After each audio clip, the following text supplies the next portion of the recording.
Oke, bismillahirrahmanirrahim. Assalamualaikum warahmatullahi wabarakatuh. Waalaikumsalam. Selamat sore semuanya, teman-teman yang hadir di sini atau yang nanti bakal menontonnya di YouTube. Gitu ya. Ini adalah Bincang Buku, program rutin komunitas teman baca. Di mana di program ini kita akan mendiskusikan atau membincang buku-buku yang sudah atau sedang kita baca. Nah, nanti teman-teman yang sudah menyiapkan bukunya itu nanti bebas akan mengulas dengan caranya masing-masing gitu ya. Sebebasnya saja gitu. Dan di sore hari ini agak cukup panas ya, semoga teman-teman tetap sehat semuanya. Nanti seperti biasa metodenya juga masih tetap sama, setiap kita akan bergiliran membicarakan buku yang akan kita ulas. Seperti itu ya. Teman-teman, mungkin saya kelihatan agak gugup karena sebetulnya terus terang ini bincang buku yang agak istimewa karena kami di sini kedatangan satu orang dari teman tuli, itu nanti Mbak Santi akan memperkenalkan diri untuk kita semua. Ini saya harus berbicara pelan-pelan supaya Mbak Nurul itu akan lebih mudah menerjemahkan apa yang saya katakan. Jadi teman-teman juga nanti walaupun bebas gitu ya, tapi nggak apa-apa lah. Mungkin sedikit dipelankan supaya Mbak Santi sendiri mungkin nanti bisa mengikutinya. Gitu teman-teman ya, ini istimewa banget gitu karena sesuai dengan yang menjadi komitmen kita di komunitas bahwa komunitas teman baca sedang berupaya untuk menjadi ruang inklusif. Ruang inklusif yang nyaman buat semuanya, termasuk teman-teman difabel, teman tuli, dan segala macam. Jadi seperti itu teman-teman ya, pembukaan dari saya selaku moderator. Jadi mungkin kita langsung saja, kita akan mulai bergiliran satu-satu. Ini akan mulai dari mana nih? Kasih, Bang. Langsung tunjuk.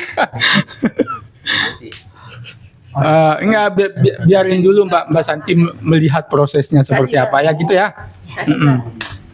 Kasih, Bang.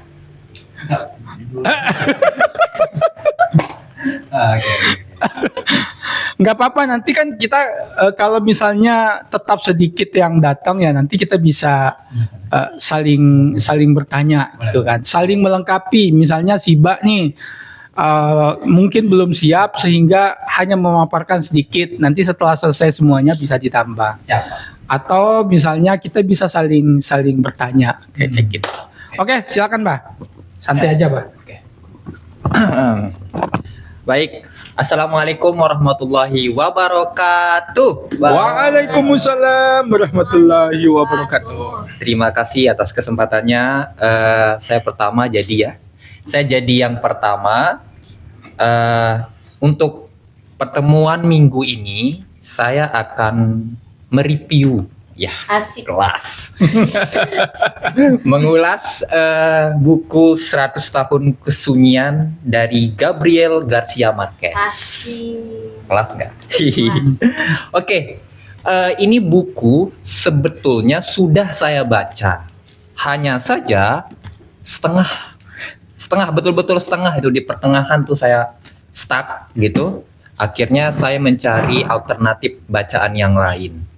Nah, kemarin nggak tahu ilham dari mana ya, tiba-tiba saya ingin baca lagi buku Gabriel Garcia Marquez 100 tahun kesunyian ini. Dan kebetulan ya, buku pertamanya itu terbitan Gramedia. Nah, kebetulan akhirnya saya teman baca punya dua penerbit, Gramedia dan Bentang Pustaka. Akhirnya saya coba membaca Bentang Pustaka. Dan Bentang Pustaka aku belum bisa bandingin secara penuhnya ya. Tapi aku lebih nyaman di Bentang Pustaka, jujur. Aku secara narasinya aku suka banget. Oke, tapi sebelum ke sana aku mau cerita dikit nih. Ini buku bicarain apa sih gitu, nyeritain tentang apa gitu. Jadi ini Gabriel Garcia Marquez, 100 Tahun Kesunyian, salah satu magnum opusnya Marquez, bukan Marquez ya, Gabriel Garcia Marquez gitu.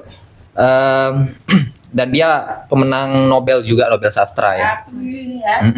Nah, ini bercerita tentang sebuah keluarga, namanya sebut saja keluarga Buendia. Jadi si keluarga Buendia ini yang memiliki yang keturunan pertama namanya itu Jose Arcadio Buendia. Ya, yang ayahnya Jose Arcadio Buendia. Nah, bersama 20 orang lainnya dia melakukan perjalanan untuk sebenarnya dia mau sampai ke sebuah lautan sebenarnya. Tapi karena nggak nemu stuck gitu, akhirnya dia berhenti di satu wilayah kawasan di dekat-dekat rawa namanya ini sebenarnya aku nggak tahu ya ini apakah tempat asli atau mungkin ini sebuah wilayah fiksi gitu, aku nggak tahu. Tapi dia akhirnya mendirikan bersama 20 orang lainnya itu desa yang diberi nama Macondo. Desa Macondo. Nah, di desa Macondo inilah kemudian kehidupan manusia yang biasa, realita yang terjadi dibumbui oleh sesuatu hal yang disebut magis gitu. Jadi kita bisa sebut karangannya Gabriel ini gayanya itu realisme magis. Jadi kenyataan yang ada magis-magisnya dikit gitu. Nah, sebenarnya cerita ini diperkuat oleh narasinya. Aku suka banget narasinya. Walaupun dia sedikit panjang, narasinya panjang betul ya. Satu kalimat tuh seperti satu paragraf dia panjangnya. Itu yang ini. Dan dia ceritanya itu padat banget. Jadi kayak kita nggak diberi napas untuk seperti ada istilah intermezzo dikit kan, kayak melupakan persoalan yang intinya begitu. Tapi kita selalu dikaitkan oleh ceritanya. Cerita yang sekarang pasti ada kaitannya dengan masa depan dan masa lalu. Jadi narasi itu bertahun-tahun kemudian, bertahun-tahun yang lalu, begitu terus. Jadi cerita pembangunan tokoh-tokohnya di sana itu berkelindan. Dia punya kaitan ceritanya itu, cerita si tokoh yang satu ini dengan tokoh-tokoh yang lain. Bahkan kita di awal-awal itu diberikan semacam silsilah keluarga Buendia ini, supaya kita nggak kebingungan, karena biasanya aku nggak tahu apakah ini kebudayaan orang-orang Amerika Latin, aku nggak tahu ya, tapi dia menamakan anaknya itu selalu mirip dengan ayahnya gitu. Nah, Jose Arcadio Buendia nama kepala keluarganya ini, kemudian punya anak namanya Jose Arcadio, namanya Kolonel Aureliano Buendia. Nah, ini tokoh menurutku ini tokoh sentralnya, salah satu tokoh sentralnya ini si Kolonel Aureliano Buendia ini. Nah, jadi sebenarnya buku ini tidak saja menceritakan tentang kehidupan manusia yang biasanya gitu. Tapi lebih dari itu teman-teman. Novel ini tidak hanya mengandung satu aspek soal sejarah saja begitu, bagaimana sejarah militer. Nah, ini nanti aku akan ada masuk sedikit nanti di soal aspek historisnya gitu. Yang ada kaitannya dengan bagaimana pengalaman ingatan kolektif kita di Indonesia gitu tentang pemerintahan militer gitu. Nah, ini juga menyinggung hal itu gitu. Nah, yang unik di sini menurutku, dia menceritakan keluarga Buendia ini itu keluarga yang aneh, absurd gitu. Dimulai dari ayahnya si Jose Arcadio Buendia. Jadi aku merasa keluarga ini kena kutukan gitu. Kena kutukan untuk mengulang-ulang sesuatu yang paradoks gitu, yang akhirnya membawa kepada kesunyian setiap anggota keluarganya itu. Jadi misalnya si Jose Arcadio Buendia, kepala keluarganya, dia sangat-sangat terobsesi pada ilmu pengetahuan. Jadi ketika ada orang-orang gipsi lewat di desa Macondo itu, Dia yang paling antusias ya kepala keluarga nih Jose Arcadio Buendia ini sama penemuan terbaru seperti magnet besi berani kalau kita bahasanya magnet tuh. Nah, ketika si Gipsy, orang-orang Gipsy membawa magnet besi berani ini, si ayah si Jose Arcadio Buendia ini yang paling antusias. Dia sampai rela mengorbankan harta bendanya untuk menukar penemuan orang Gipsy dengan barang-barang harta keluarganya. Termasuk, nah yang banyak kita highlight di sini nanti pasti adalah ibunya si Ursula, karena dia yang paling tua dan yang paling panjang umurnya. Karena ayahnya si Jose Arcadio Buendia udah meninggal, anaknya meninggal, dia masih hidup tuh, udah 100 tahun dia umurnya lebih. Nah. Jadi dari ayahnya Jose Arcadio Buendia, Kolonel Aureliano Buendia yang memang menjadi tokoh sentral di dalam cerpen ini juga dikutuk, aku dalam tanda kutip ya, untuk mengulang satu peristiwa yang akhirnya membuat mereka itu ngerasa sunyi gitu. Akhirnya memilih sendiri, memilih menjadi orang-orang individualis gitu, melakukan hal-hal aneh dan sebagainya. Salah satunya Kolonel Aureliano ini, dia menjadi kolonel perang saudara antara di pemerintahan negeri itu ada namanya Partai Liberal sama Partai Konservatif. Partai Liberal adalah yang mempunyai misi untuk bagaimana supaya jangan sampai kehidupan ini diatur-atur gitu. Macondo itu adalah salah satu desa yang sangat anti sekali sama pemerintah begitu. Dia anti sekali sama pemerintah. Dia bebasin orang-orangnya itu mau ngecat rumahnya seperti apa, tapi karena ada pemerintah datang tiba-tiba membawa satu orang dari pemerintah supaya ngecat biru semua, supaya seperti identitas Partai Konservatif itu. Dan dia tidak suka. Apa hak Anda saya membangun desa ini dengan 20 orang lainnya dan Anda tiba-tiba sini ngatur-ngatur kita gitu. Akhirnya si Kolonel Aureliano yang notabene anaknya si Jose Arcadio ini kemudian melakukan gerilya gitu bersama orang-orang Macondo, anak-anak Macondo itu sehingga dia peperangan itu sampai 20 tahun, memakan waktu 20 tahun dan tidak pernah sampai tuh, nggak pernah ketemu tuh jalan tengahnya tuh. Si konservatif tetap pada pendiriannya, si liberal juga begitu gitu. Ceritanya, dan akhirnya si kolonel ini ngerasa perang itu sia-sia saja begitu. Akhirnya dia memilih untuk menyendiri dan dia seperti kena kutukan lagi, menjadi orang-orang yang jiwanya itu kayak nggak punya motivasi untuk hidup lagi, ya menyendiri aja sudah gitu. Nah, terakhir aku mau sampaikan ini juga soal sejarah ya. Aku mau ngutip soal di beberapa bagian terakhir kita juga dipaparkan soal bagaimana pemerintah yang menggunakan militerisme itu membuat narasi baru, atau kalau di dalam 684 itu newspeak namanya ya, newspeak gitu.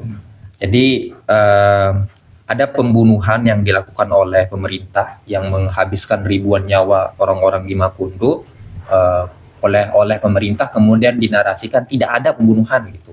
Padahal jelas-jelas mayat-mayat yang dibunuh itu diangkut di kereta api dan dibuang di laut gitu. Dan hanya satu orang yang tersisa, keluarganya Jose Arcadio Buendia itu, yang menjadikan diri menjadi orang-orang buruh gitu, yang menentang pemerintahan gitu.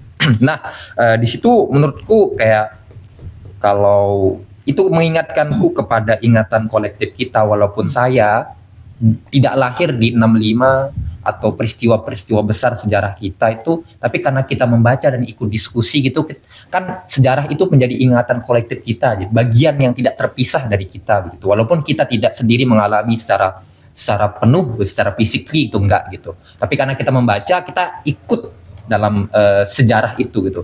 Nah, mendapat cerita itu dalam novel ini, aku teringat dengan itu. Jadi sejarah-sejarah yang kemudian dijungkir balikan oleh pemerintah karena kekuasaan dan otoritasnya, jadi seolah-olah itu yang dipercaya. Menurutku novel ini bagus banget untuk siapapun yang mau membaca gaya, kalau teman-teman pernah baca Eka begitu, barangkali kita akan menganggap mirip Eka ya, padahal kayaknya Eka yang ikut. Kalau teman-teman pernah baca Eka ya, pasti nganggapnya kalau baca Eka duluan terus baca ini kayak Eka ngikut-ngikut, padahal sebenarnya Eka sendiri itu kayaknya ini Bang ya, dia yang pernah mengakui bahwa Frontal berarti ya bahasanya Betul. frontal. pernah mengakui ya, dia pernah mengakui bahwasannya dia terinspirasi betul banyak dari Gabriel Garcia Marquez, khususnya di 100 tahun kesunyian ini. Apalagi di narasi awal itu kita kan biasa bertahun-tahun kemudian kita udah dikasih tahu ini kejadian utamanya itu seperti kolonel ini udah mau ditembak, Somargo tembak, itu dikasih tahu di awal-awal gitu. Tapi kita seperti mengulang lagi kenapa dia bisa ditembak begitu. Kalau teman-teman baca Eka yang lelaki harimau gitu, kan kita udah dikasih tahu di awal tuh siapa yang membunuh, siapa pembunuhnya dan siapa yang dibunuh gitu. Tapi kenapa kita bertahan membaca lelaki harimau? Karena narasinya dan kita seolah tertarik gitu ke dalam ceritanya. Kenapa orang ini tiba-tiba ngebunuh gitu? Sejak ketiga. Ya, kayak kan biasa cerita kan nanti pembunuhan tuh plot twist jadi plot twistnya gitu. Nanti di akhir-akhir dia kayak meledak, di akhir jadi ledakan terakhir gitu. Tapi justru dia kebalikannya. Dia memberitahu kita bahwasanya ada peristiwa besar gitu yang menjadi inti cerita, tapi dia dikasih tahu di awal-awal gitu. Nah inilah 100 tahun kesunyian. Recommended untuk teman-teman semua. Itu saja teman-teman. Terima kasih. Assalamualaikum warahmatullahi wabarakatuh. Oke, terima kasih banyak Bung Siba, Kamrat Siba. Kamera. Ini kan Kamrat pun. Oh, di bukunya Eka yang pakai kata Kamrat ya. Iya kamera. Kamrat Kliwon. Siapa? Kamera Kliwon. Ya. Oke, terima kasih banyak sudah membahas karya dari Amerika Latin. Ini dianggap sebagai salah satu masterpiece-nya gitu ya. Yang membuat penulisnya itu mendapatkan Nobel Sastra gitu. Oh ya, Nobel Sastra sebentar lagi loh. Bukan kan ya? Iya. Iya, bentar lagi. Oke, kita lanjut teman-teman. Mungkin langsung ke sebelahnya mungkin. Ayo. Yang paling ganteng, silakan. Perkenalkan diri. Halo, Assalamualaikum, selamat sore. Perkenalkan, nama saya Usama. Jadi, buku yang sedang saya baca itu adalah buku yang berjudul Proses atau The Trial Process dibaca nih Bang. The Trial. The Trial Process. The Trial aja. Proses itu Bahasa Inggris. bahasa Indonesia. Oh, astaga, sorry. The Trial yang ditulis oleh Franz Kafka, Mas, diterjemahkan oleh Mas Sigit. Temannya. Mas Sigit Sulis. Bisa ketemu ya? Pernah ketemu beliau di sini waktu bulan apa tuh Bang? Sering. Ya, sering lah, Tahun sering kesini. Rencananya mau kesini lagi ya. Ya, Rumahnya rumahnya dekat di sana. rumahmu kan? Enggak Bang, jauh. Ya, jauh di sana. Yang penting kita pernah ditraktir ayam. Ah, ya itu apa? Kok tidak banget saya. Nah, nanti mungkin kita masih kita mungkin Baghdad yang Iya, ucapkan iya, ya iya. Bapak Siva. Oke. Supaya Nah, cair. alasan saya membaca buku ini pertama kali saya membaca novelnya si Kafka. Yang sebelumnya saya pernah membaca salah satu cerpennya yang di buku yang itu yang diterjemahkan salah satu yang diterjemahkan oleh Bang Ded itu dan dengan bahasa Sumbawa. Oh, di depan. Di depan hukum. Ya itu yang pernah saya baca sekali, cuma sekilas. Lalu di minggu ini saya membaca The Trial ini. Sebenarnya saya membaca Kafka itu karena setiap kali kesini ada saja yang dipajang buku-bukunya si Kafka, sering mendengarnya dari Bang Ded, apalagi waktu datang Mas Sigit itu selalu udah bahas Kafka, apalagi dia Kafka aja di kepalanya. Kafka aja berkunjung ke rumahnya itu Kafka terus dibahas. Nah, pada minggu-minggu ini sepertinya saya tertarik siapa sih Kafka ini, kok bisa dia selalu diperbincangkan. Apalagi saya mengetahui bahwa tulisan-tulisannya yang dibukukan itu sebenarnya dia sendiri itu tidak mau untuk dipublis. Dia itu tidak menginginkan karya-karyanya itu untuk dipublis dan berpesan kepada sahabatnya itu Bang Ded ya. Mas Brod namanya, supaya karya-karya atau tulisan-tulisannya itu dibakar. Tapi kan sahabatnya Untung sahabatnya bukan polisi ya. ya, itu kan sahabatnya Sudah disita. dia mengingkari permohonannya si Kafka. Akhirnya diterbitkanlah karya-karyanya. Saya membaca buku The Trial ini baru sampai pada halaman 90. Buku ini menceritakan tentang seorang pegawai bank, Bang Yat, ya? Seorang pegawai bank yang hidupnya itu sebenarnya normal-normal aja sebelumnya kan. Pada suatu pagi yang biasanya itu si bibi apartemennya itu yang biasanya mengantarkan makanan, justru pagi itu Siapa nama tokohnya? perahu gerobak. Bukan Yosef kah? Joseph K tuh si pemeran utamanya bernama Joseph K, seorang pegawai bank yang hidupnya tuh normal-normal, yang berubah pada suatu ketika atau pada suatu hari di apartemennya, di kamarnya itu dia digeruduk oleh seorang pegawai pengadilan, pegawai pengadilan dan polisi lah ya. Ini ya yang secara umumnya penegak hukum. Tiba-tiba dia disergap, ditahan di apartemennya sendiri.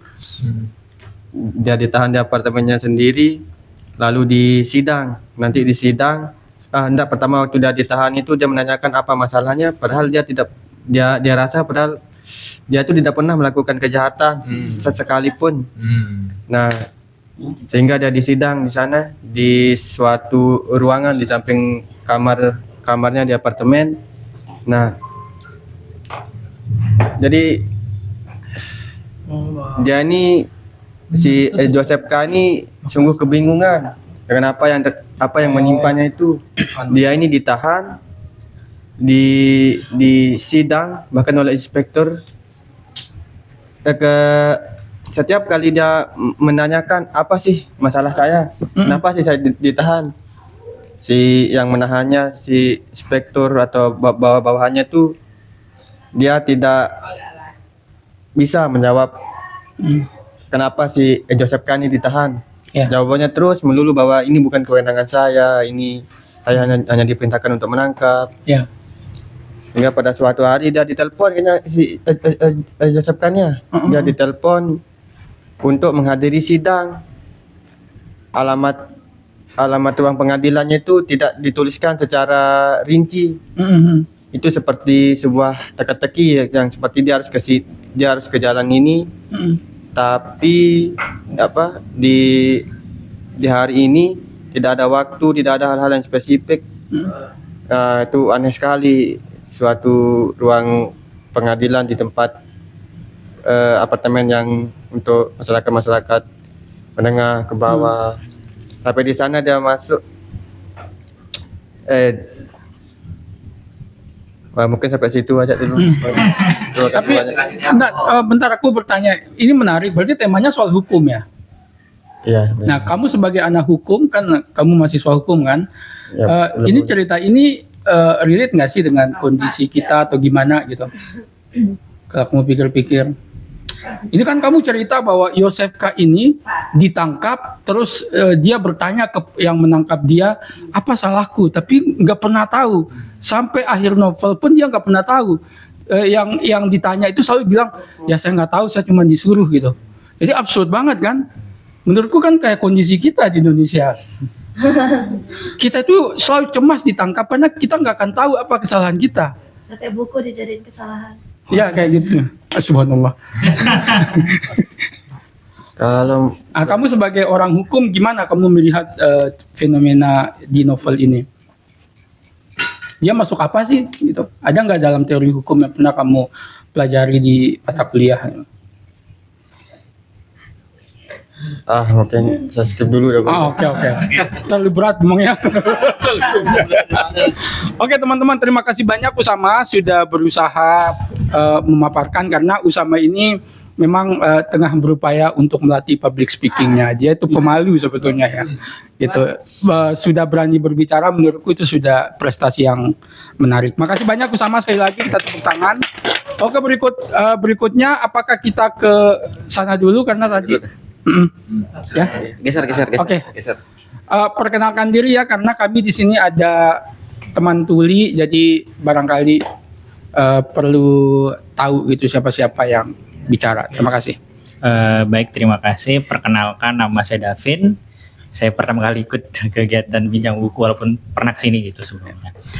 Oke, kali ini saya lagi baca buku di Pusnas gitu. Sama. Iya sama tadi ada pendengar di Pusnas karena lagi malas beli buku jadi baca buku di Pusnas aja gitu. Iya. Yang judulnya itu Jenderal Yoga Loyalis di Balik Layar. Ini itu awalnya saya kira ini buku biografi, tapi ternyata ini buku memoir gitu.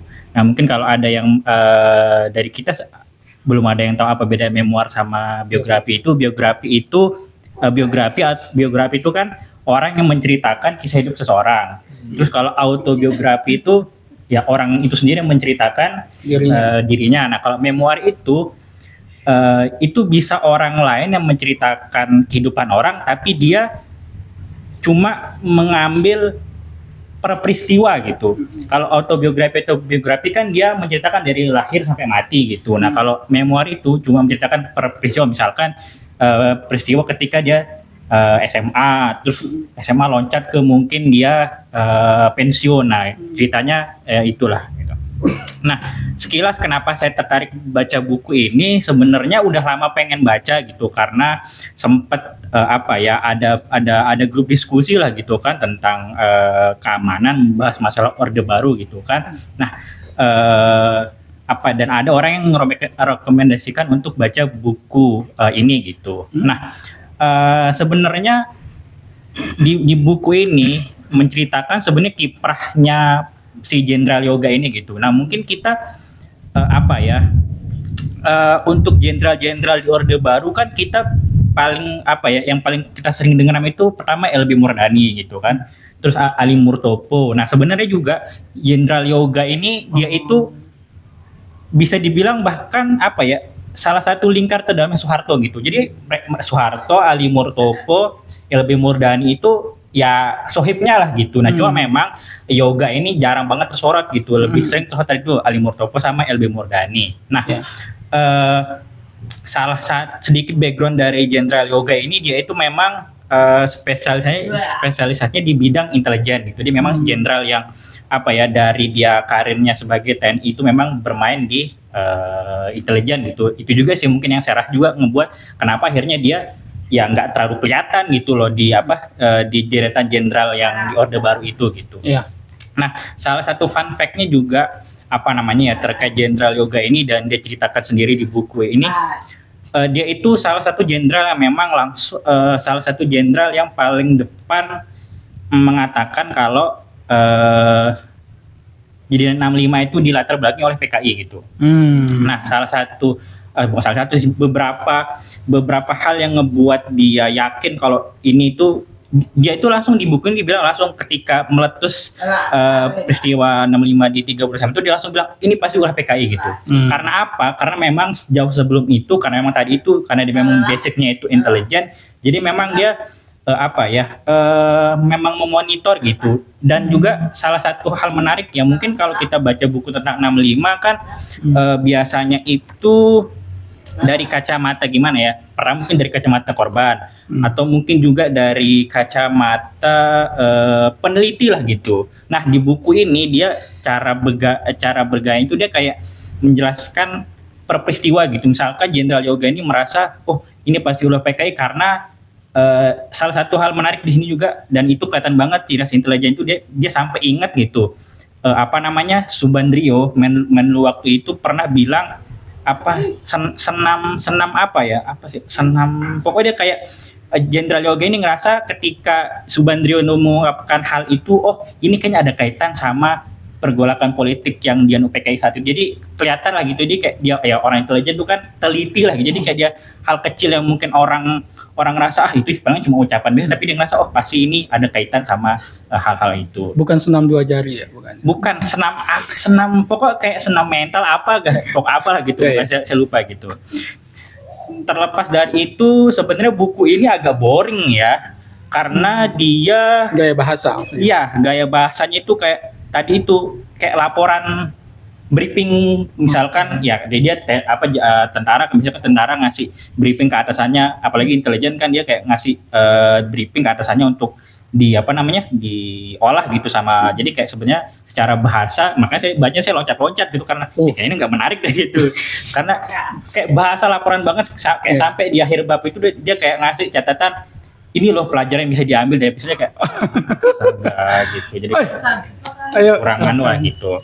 silakan Terus Bung. juga apa lagi ya yang hal menarik, mungkin juga kayak tadi sempat saya bilang, mungkin kan kita sudah lumayan banyak lah gitu, mungkin kan membaca tentang peristiwa 65. Di buku ini juga sempat dikatakan, dan dia sendiri bilang gitu kan, ya apa yang saya katakan ini ini versinya dia gitu. Jadi sebenarnya kita mungkin perlu membaca buku ini kayak untuk melengkapi fragmen tentang 65 gitu. Kalau tadi itu kita tahu pernah baca yang dari sisi korban, peneliti. Nah ini mungkin dari sisi orang yang yang pernah melakukan atau terlibat langsung di militer itu. Nah ini mungkin bisa lah jadi khazanah baru lah gitu untuk kita memahami apa sih yang terjadi di 65 dan lain-lain gitu. Nama sebenarnya Jenderal Yoga ini siapa? Yoga Sugama. Oh, Yoga Sugama. Ya, gitu. Dia dia memang kurang terkenal, tapi dia pernah menjabat sebagai kepala Bakin gitu. Mungkin kita tahunya sekarang BIN. Nah sebelum BIN namanya itu Bakin, Badan. Intinya dia punya peran signifikan. Ya, dia signifikan, tapi itu dia nggak kelihatan lah gitu. Kalah nama lah gitu sama Ali Murdani, Ali Murtopo dan lain-lain gitu. Itu sih sekilas dari. Karena saya juga tebal nggak bukunya? Berapa ratus halaman? Ini cuma 400 sih. Lumayan. Disertai foto atau apa? Ada fotonya. Ada beberapa. Terbit tahun? Serius sekali saya. Terbitnya itu 2018. Oh iya. Buku terlalu baru sih. Stoknya masih banyak kok. Iya. Di pusat kalau mungkin ada mau baca bisa. Sip. Ada 10 stok, baru saya satu minjem, jadi tinggal sisa 9. Minjem di mana tuh, Bang? Di Pusnas, aplikasi Itu Pusnas. Berarti kalau kita di Pusnas harus ada akun dulu ya? Ya, buat akun dulu. Oke. Nanti kaitkan sama ke Google gitu. Ke Google. Kan. Kita nggak perlu membayar ya, gratis. Gratis. Tapi memang nggak enaknya di pusat itu kalau buku-buku yang buku yang populer kayak misalkan Tireli atau apa itu kayak ke Kurniawan, Iya, terus Lord Bercerita tuh ya harus ngantri, soalnya biasanya kok buku-buku itu tuh paling banyak. Bukannya kalau online? Iya. Tapi dia ada antriannya, ada kuotanya gitu. Oh, ada batasnya iya. dia. Bikin karena hitungannya setahu saya ya Ipusnas itu juga dia beli buku ke penulisnya. Jadi dia ya terbatas juga Terbatas kan ada mungkin kan akses dia beli. gitu, Iya ya. gitu. Dia Jadi dibuat sistem, jadi bukan kemudian akan menjadi PDF untuk enggak gitu. Jadi dia Masih saya tahu sih sistemnya dia beli, makanya ya mungkin cuma mampunya beli 10, 15 gitu. Ya. Jadi kalau sudah ada 15 yang baca, kuotanya 15 berarti udah nggak bisa, Ya, khusus harus beli lagi Ya, gitu ya. ngantri. Biasanya peminjaman itu 4 hari atau 3 hari lupa saya. Gitu. Satu buku itu ya sebentar. Karena kalau buku kan nggak enak juga kalau lama-lama kasihan orang yang nunggu lah nanti. Kalau kita sih enak aja lagi baca kan. Yang lagi nunggu kan agak berat. Gitu. Oke, terima kasih banyak Davin ya. Makasih banyak Davin. Kalau dalam ilmu sejarah sih ini masuk ke dalam kategori sumber sejarah ya gitu. Kayak bukan historiografi karena baru dari satu sumber gitu. Kalau yang penelitian ya ini akan jadi bahan gitu untuk diolah. Terima kasih banyak. Menurutku satu hal yang penting sih dari kata-katanya Davin bahwa ini bisa menjadi sumber karena kita kadang sering lupa membaca referensi lain gitu yang terlalu banyak. Ya, terima kasih banyak. Berikutnya kita ke sebelumnya makasih sudah datang. Yang terbaru tadi komentar di FB kan ya. Ini teman kita yang bergiat di kayak sebar-sebar zin gitu. Sebar-sebar zin. Apa namanya lagi? Lupa. Oke. Mantap, sip. Apa lagi nama kegiatan asal ngasal gitu. Teman-teman kalau mau baca zin itu nanti jelasin diri deh gitu ya. Nanti dibiarin promo lah gitu supaya nanti kita bisa bareng-bareng. Oke. Kita kesini dulu, nanti biarkan istirahat dulu, lihat-lihat apa sih yang kita obrolin gitu. Okay. Ya berikutnya silakan Om Ziki. Kayak Om Ziki bawa mie ayam nih. Aduh. Iya. Oke, sebelumnya terima kasih Bang Ded. Nah, jadi buku yang Baru selesai saya baca minggu ini Seporsi Mie Ayam Sebelum Mati. Jadi karyanya Sini itu Brian Krishna. Nah, jadi kenapa novel ini? Karena dia bestseller gitu. Jadi saya baca gitu. Dan ini cetakan keberapa nih? Ini sudah cetakan ke-6. masih. Cetakan ke-6, dan karena penasaran ya beli baca. Nah, tapi sebelum baca novel ini saya pernah baca juga novel sebelum Seporsi Mie Ayam ini yang Penulis yang sama. penulis yang sama, kalau nggak salah yang ini apa namanya, yang ada surganya, apa sisi tergelap surga. Nah, jadi ceritanya enggak, apa namanya, kurang lebih sama gitu ya sama novel sebelumnya, cuma ini ceritanya tentang orang yang depresi. Dan gaya bahasanya juga yang dipakai di novel sebelumnya juga sama.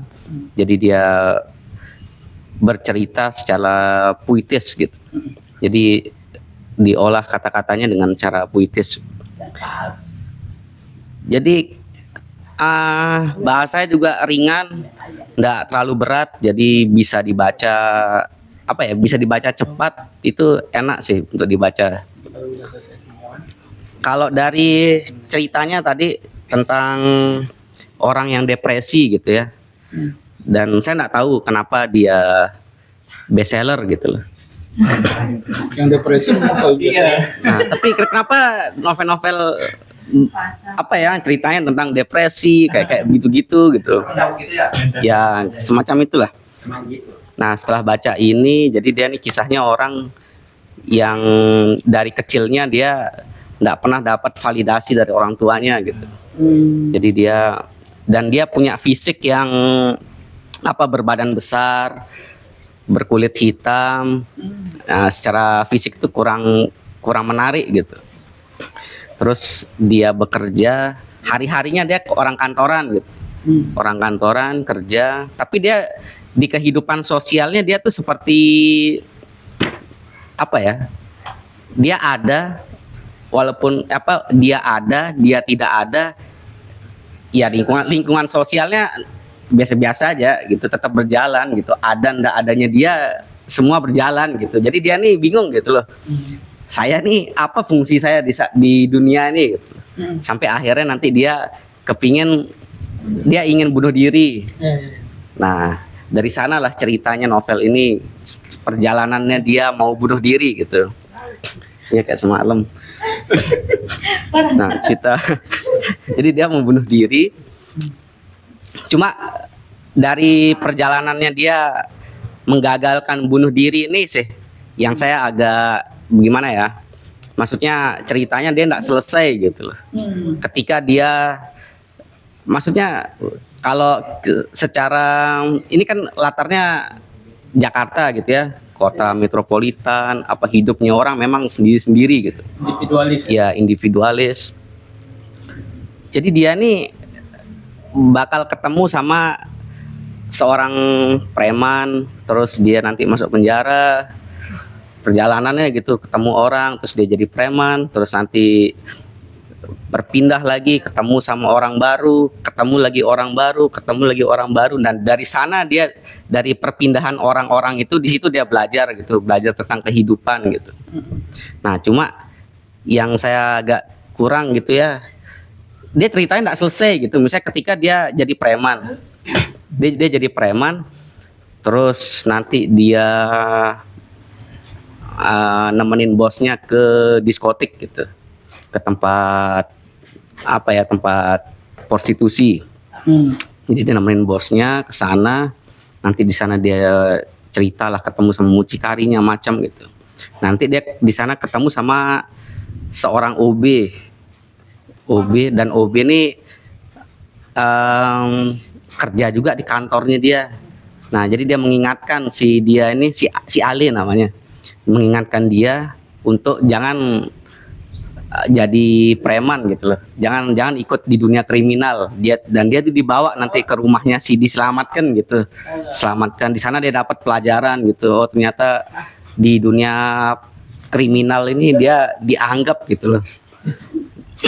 Dia tuh merasa dianggap gitu karena dia punya badan besar dia tuh dianggap gitu. Jadi orang bisa takut sama dia dia merasa baru pertama kalinya dia tuh saya ini berfungsi gitu, hidupnya dia ini berfungsi gitu. Itu terus nanti ketemu sama OB, terus diajak ke rumah OB ini, terus nanti di rumah OB itu dia lihat kalau kehidupannya itu dibilang miskin gitu kan. Jadi rumahnya kecil, terus istrinya tidur di sana, terus sama anak-anaknya hanya selembar tikar kayak gitu. Di sana dia nanti tersadarkan gitu. Pokoknya perjalanannya selalu begitu sampai nanti akhirnya dia ketemu sama orang buta gitu. Cuma perpindahannya nih sih, maksudnya dia belum kelar nih sama si preman nih gitu loh. Dia belum kelar, dia belum selesai gitu, udah pindah ke orang baru. Terus dia si OB nih kan dicari gitu sama preman ini karena merasa anak buahnya diambil gitu kan. Dia nyari si Ali ini gitu. Terus kayak ceritanya hilang aja gitu loh. Hilang, nggak tahu nih bagaimana nasibnya si preman itu, nasibnya si OB ini berganti ke orang-orang setelahnya gitu. Kurang lebih seperti itu sih novel ini. Cuma kalau dari saya, kalau merekomendasikan, saya rasa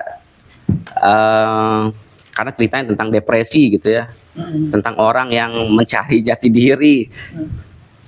Saya rasa dari ceritanya dia nih, yang dia butuhkan itu sentuhan ibunya gitu. Jadi dia nanti ada kayak ketemu nenek-nenek gitu di sini. Gitu. Tapi dia nanti cuma ada satu hal yang saya sesali dari novel ini gitu ya. Dia kan pokoknya di akhir-akhirnya dia memutuskan untuk tidak bunuh diri gitu. Dan dia mendatangi orang-orang yang sudah berjasa sama dia gitu loh. Dia datang ke kampung preman itu, dia cuma lihat aja kampung itu, tapi nggak ketemu nih sama si preman itu, cuma lihat aja. Terus ke OB itu, terus ke nenek itu, tapi office boy. Tapi dia tidak menyesal, dia tidak menyesal dengan ibunya gitu loh.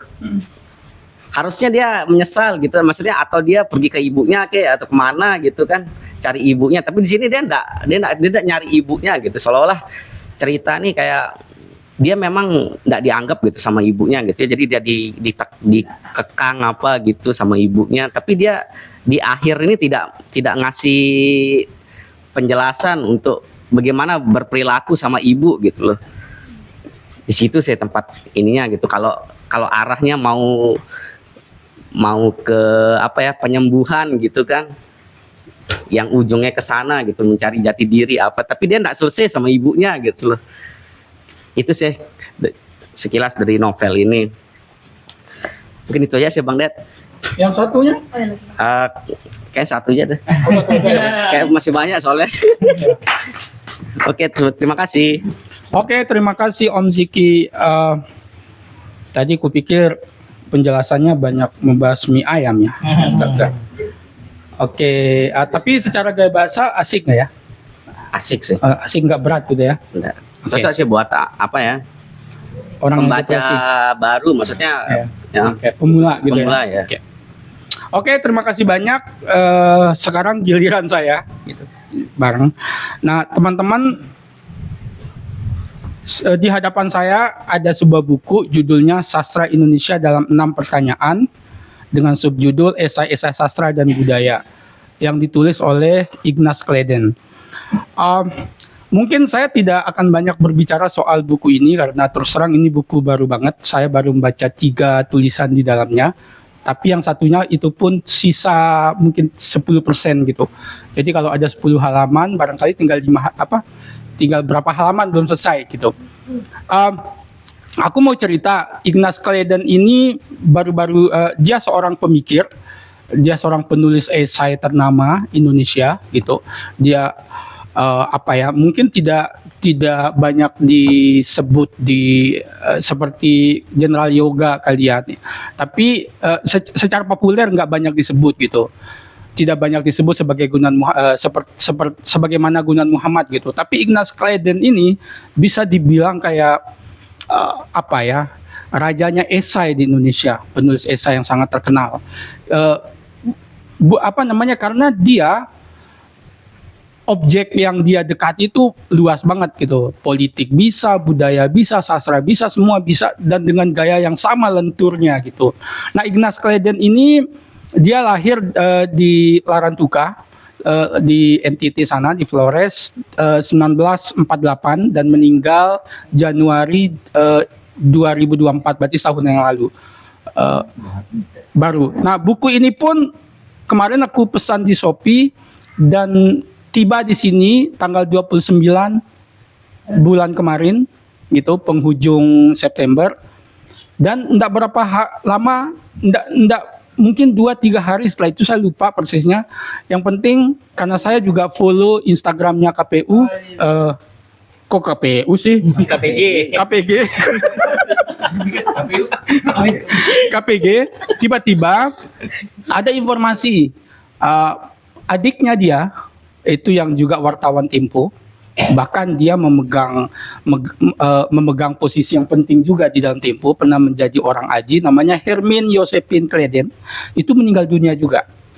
Ya, Kleiden ini juga sebetulnya ya, buat orang-orang yang suka baca seri tokoh sejarahnya Tempo, itu sebagian itu ditulis sama dia. Josephine Kleiden itu Tan Malaka, Hatta, Syahrir, Soekarno, itu adiknya yang tulis. Nah, kembali ke buku ini teman-teman. Nah, itu untuk memberikan semacam gambaran gitu ya, karena mungkin 75% aku akan lebih banyak membahas sesuatu di luar teks buku ini gitu. Nah, untuk buku ini sendiri sebetulnya saya sangat excited banget, karena saya pertama kali berkenalan dengan salah satu tulisan di buku ini ketika mengikuti pelatihan novel tahun 2004. Mungkin teman-teman belum lahir waktu itu ya. Waktu itu saya pelatihan novel yang difasilitasi salah satunya oleh Mas Putut EA di Makassar. Nah, satu tulisan esai di sini yang cukup panjang, itu judulnya Fakta dan Fiksi tentang Fakta dan Fiksi. Nah, itu menarik. Jadi dia apa ya? Itu untuk pertama kali aku membaca sebuah esai yang aku bingung tapi sekaligus terpukau dengan gaya bahasanya dan penasaran dengan apa yang dia ulik, karena begitu rumitnya, sangat rumit dan kompleks, tapi menggugah apa ya, rasa ingin tahu gitu. Nah, dari situlah saya mencari tulisannya yang lain, Ignaz Kleiden gitu. Nah, buku pertamanya dia yang ini, terbitan pertamanya itu sudah sangat langka. Saya sudah sudah masukkan di keranjang di Shopee, tapi harganya mahal banget. Mungkin ada sekitar 300-an ribu gitu. Karena langka banget. Bahkan ada yang jual 500-an ribu, ada yang mau beli. Karena apa ya, buat orang-orang yang sangat peduli dengan kualitas sebuah esai, kualitas sebuah pemikiran, itu pasti akan mencari buku ini karena bagus banget, sudah teruji gitu. Nah, saya kemarin hampir check out gitu kan buku itu, tapi untungnya ini diterbitkan ulang. Makanya itu yang sangat senang banget. Nah, akhirnya begitu senangnya saya akhirnya baca salah satu tulisan yang bisa dibilang tergolong pendek, judulnya adalah esai Godaan Subjektif. Godaan Subjektivitas. Itu aku bikin segera setelah selesai aku membaca esai itu. Sampai istriku meminta aku tidur lebih cepat, tapi aku harus ngetiknya gitu sebelum tidur gitu, karena aku tidak ingin poin-poin penting dari poin-poin yang sangat penting dari esai tentang esai itu apa ya, hilang begitu saja di kepala. Akhirnya saya tuliskan. Saya tulis di Instagram. Intinya saya bilang bahwa sebagian besar buku-buku tentang esai di teman baca di sini, teman-teman di bagian raksana itu rak-rak buku tentang bahasa. gitu kan. Jadi tentang apa ya, hal-hal yang berkaitan dengan gramatikal, tentang bahasa, tentang kata-kata yang keliru segala macam itu dilaksana semua, termasuk tentang esai ada di sana. Tapi sebagian besar buku-buku di sini itu sebagian besar bicara soal tips menulis esai. Tapi oleh dia justru bicara soal filsafatnya esai. Kayak gitu. Filsafat esai. Jadi aku kutip saja yang sangat aku suka karena apa ya, dia bisa memberikan kita pemahaman tentang apa itu esai melalui perumpamaan-perumpamaan yang kadang puitis kedengaran, yang kita bisa memahami ternyata esai itu apa. Di antara jenis tulisan yang lain ada karya ilmiah, ada puisi. Esai itu masuk di mana? Ada cerpen. Esai itu masuk di mana? Gitu kan, kadang kita di sini kan ada operasi teks membahas esai yang kadang kita bingung. Ini esai kok kayak cerpen ya? Tapi dia kok dibilang cerpen bukan juga, karena tidak ada di sana syarat-syarat yang ada di dalam cerpen. Misalnya tokoh itu harus dikembangkan, tapi dalam esai nggak ada tuntutan itu. Tapi di sana walaupun bukan cerpen, memirip cerpen, tapi dia membahas isu yang mirip-mirip dengan apa ya, dengan karya ilmiah. Cuman karya ilmiah sangat objektif, tidak menggunakan kata saya. Esai menggunakan kata saya, jadi seperti cerpen. Nah, di sini aku ketemu jawabannya gitu. Jadi ini salah satu kutipan dia yang aku suka. Jadi filosofis banget. Dia bilang, kesalahan sering terjadi bukan karena kebodohan, tetapi karena sikap yang kurang awas. Kita melakukan banyak kekeliruan bukan karena mengabaikan hal-hal besar, tetapi justru karena meremehkan hal-hal kecil. Nah, ini catat yang ini. Tidak ada orang terjerembab di jalan pada siang hari bolong karena menabrak bukit batu. Nggak mungkin kan ya? Siang hari bolong, bukit batu besar gitu. Tetapi banyak orang tergelincir dan patah tulang oleh kerikil-kerikil kecil. Gitu. Esai karena itu tidak bergulat dengan ide-ide besar, tetapi bercanda dengan kebijaksanaan kecil yang dipungut dari kehidupan sehari-hari. Jadi itu menurutku filosofis banget. Gitu. Jadi dengan ini memudahkan aku untuk mendeteksi sebuah cerpen dan memudahkan aku nanti kalau mau nulis mendeteksi sebuah esai dan memudahkan aku nantinya kalau mau menulis esai. Kayak gitu. Jadi ini akan melengkapi buku-buku tentang bahasa yang di bagian sini gitu. Nah, dua tulisan yang lain yang sudah aku baca, barangkali nggak usah aku ceritakan dengan lebih banyak ya. Yang pertama yang sudah aku sebutkan, fakta dan fiksi, tentang fakta dan fiksi, itu bercerita tentang membongkar kembali pemahaman kita yang keliru tentang makna imajinasi, makna fakta, makna fiksi. Selama ini kita selalu bilang bahwa karya sastra itu karya yang fiktif, hanya untuk menghibur saja. Dia jernihkan semua itu. Jangan salah. Gitu. Penerima Nobel sastra ada juga dari kalangan yang enggak menulis novel dalam artian konvensionalnya. Enggak. Bertrand Russell, dia diberikan Nobel sastra bukan karena menulis novel, tapi karena autobiografinya.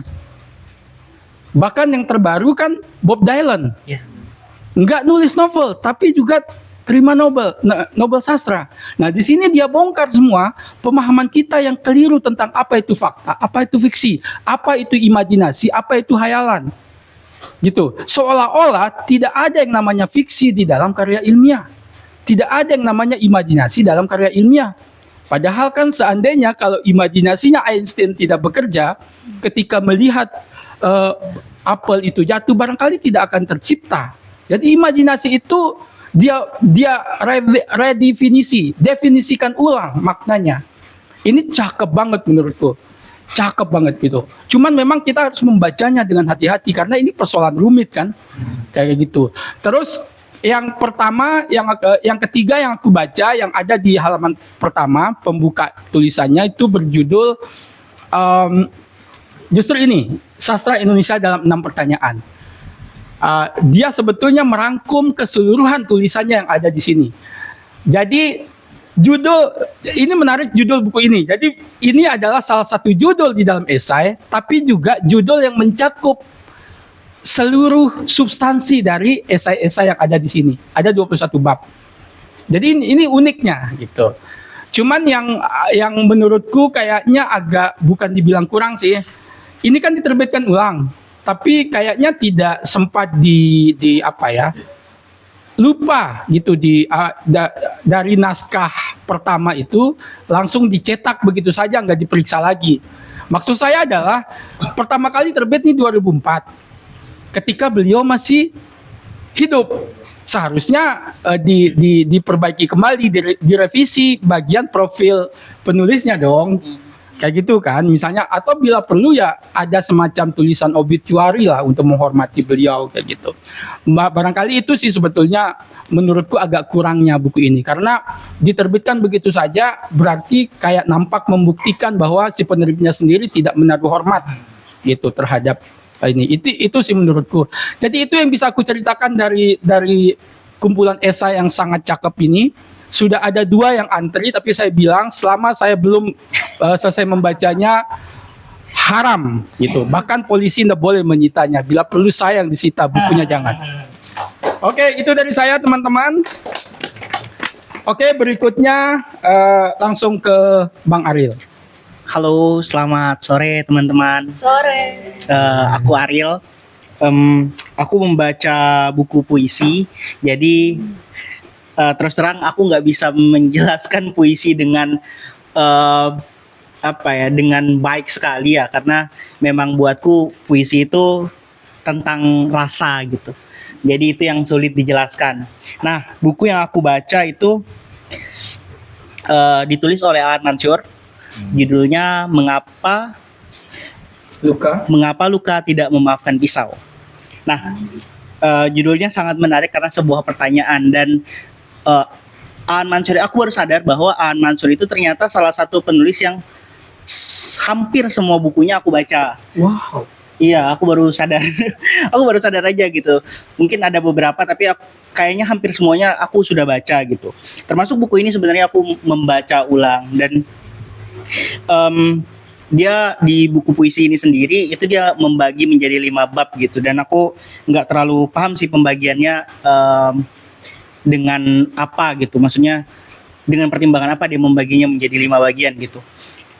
Cuman ada satu puisi yang aku suka sekali, aku bacain nggak apa-apa ya. Judulnya Tubuh di Tempat Kerja. Dia mulai puisi ini dengan kalimat begini. Setiap hari dia bangun dari tidurnya yang sendiri dan hampa. Dia temukan bekas sayatan di lehernya. Orang-orang di tempat kerja ingin tahu apa yang telah terjadi.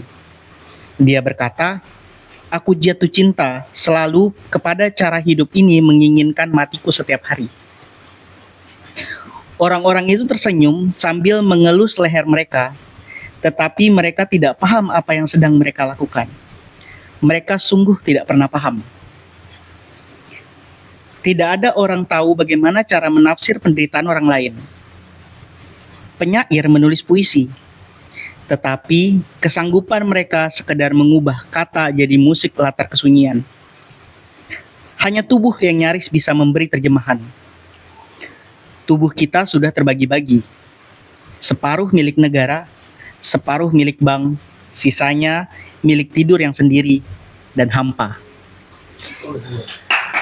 Aku merasa betapa kuatnya puisi ini, dan memang kalau standar puisi itu kan yang kita tahu ya sudah 4 bait gitu kan. Tapi Aan Mansur itu tidak seperti itu. Dia punya banyak sekali puisi dengan berbagai bentuk, dan akhirnya ya kadang-kadang juga menjadi pertanyaan sendiri gitu. Puisi itu apa sih gitu kan? Nah, dan jujur aku nggak tahu apa ya puisi itu apa gitu. Tapi ketika kita membaca puisi kita tahu rasanya bahwa oh ini puisi gitu. Apakah puisi menyita buku? Itu polisi.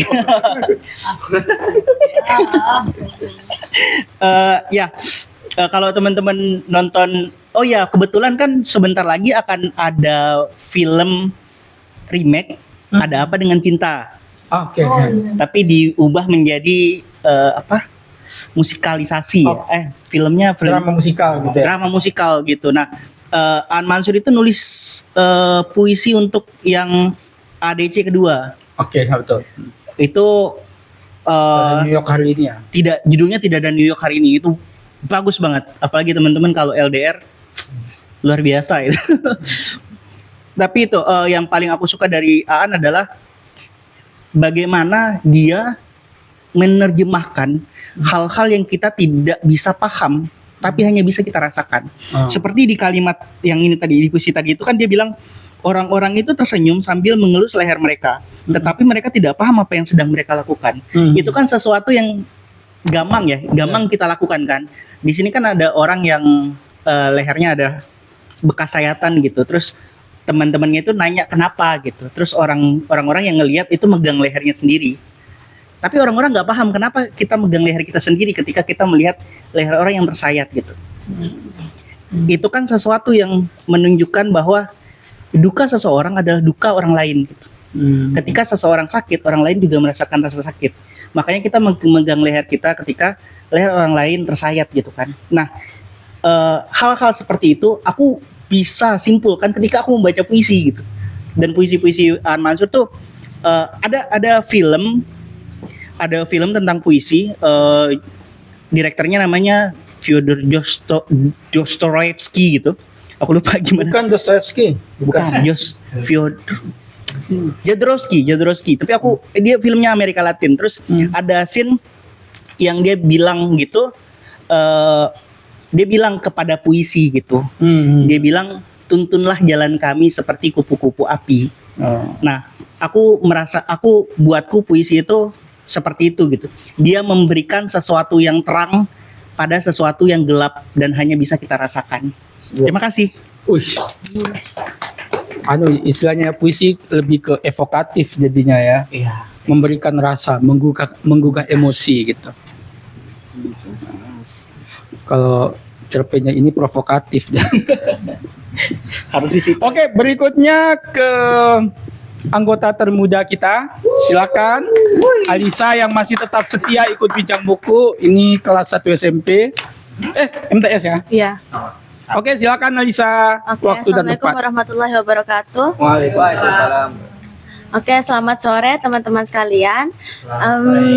Hari ini aku ingin bicara tentang buku yang ditulis sama Franz Kafka. IBK, siapa namanya? Kak Usama. Sebenarnya buku ini tuh kumpulan cerpennya. Cuma kayaknya cerpennya yang saya bahas. Ada dua kayaknya, soalnya cerpen pendek-pendek. Oke, jadi judul bukunya itu Putusan. Diterjemahkan ya. Jadinya. Oke. Jadi mana dia fotonya? Ini. Jadi yang pertama menarik di buku ini tuh apa ya? Covernya. Ini kan sebuah lukisan yang sebenarnya saya itu sangat familiar ya sama lukisan ini. Awalnya tuh mikir kayak ini kayak pernah lihat di mana gitu. Terus searching lagi, ternyata ini yang dilukis sama Francisco Goya kalau nggak salah. Ya, yang tentang dewa apa ya? Dewa siapa yang?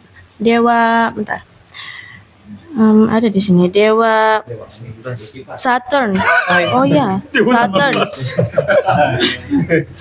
Saturn.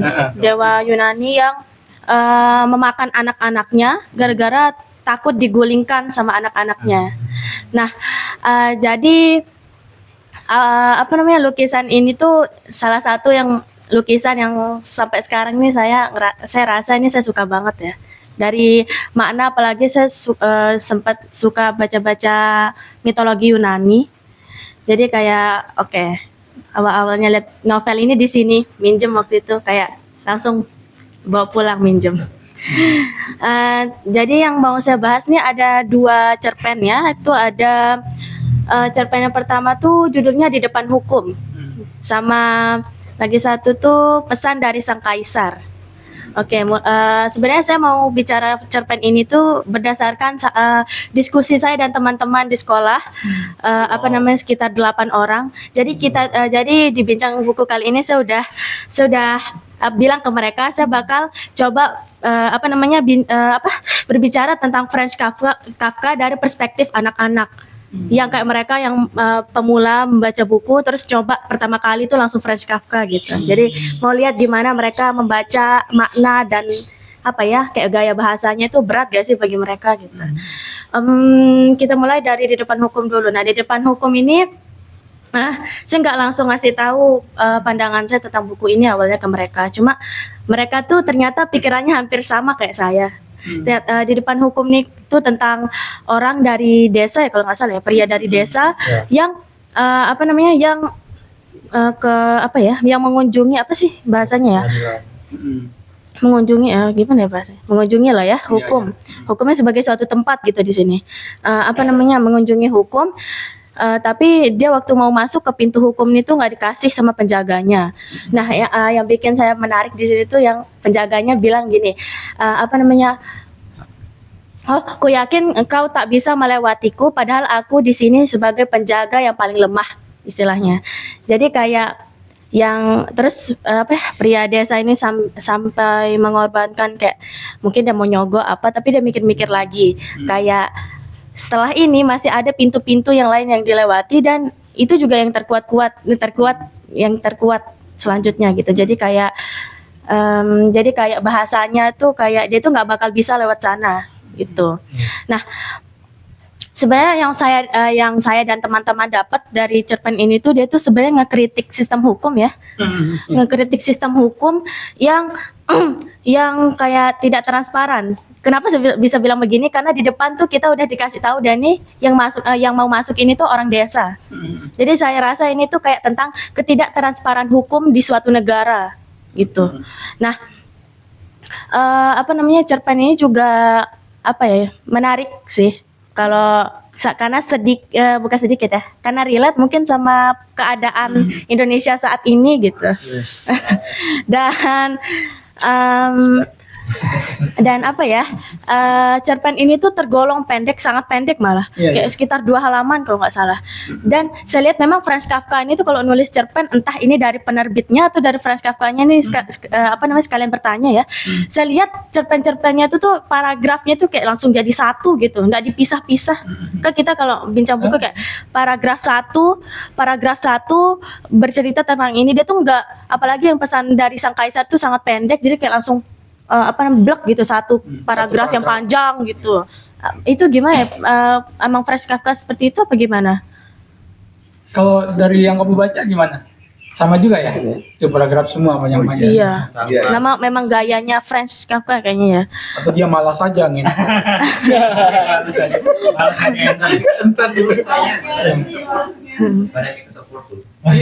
Enggak, karena kalau dia enter nggak jadi enter aja deh.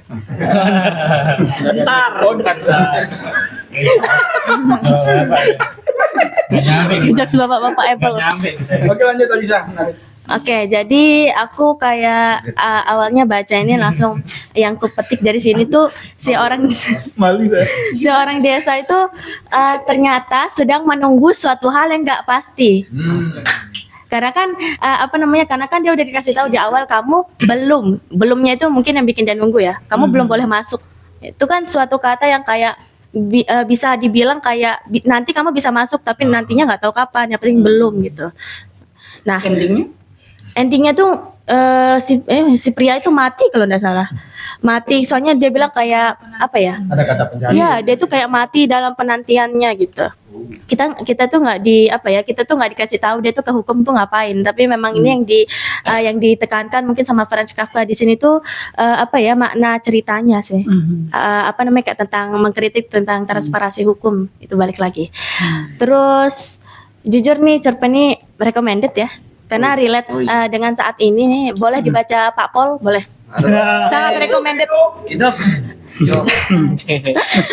Lalu lanjut ada cerpen kedua, itu judulnya pesan dari sang kaisar. Ini cerpen terpendek Franz Kafka di buku ini ya.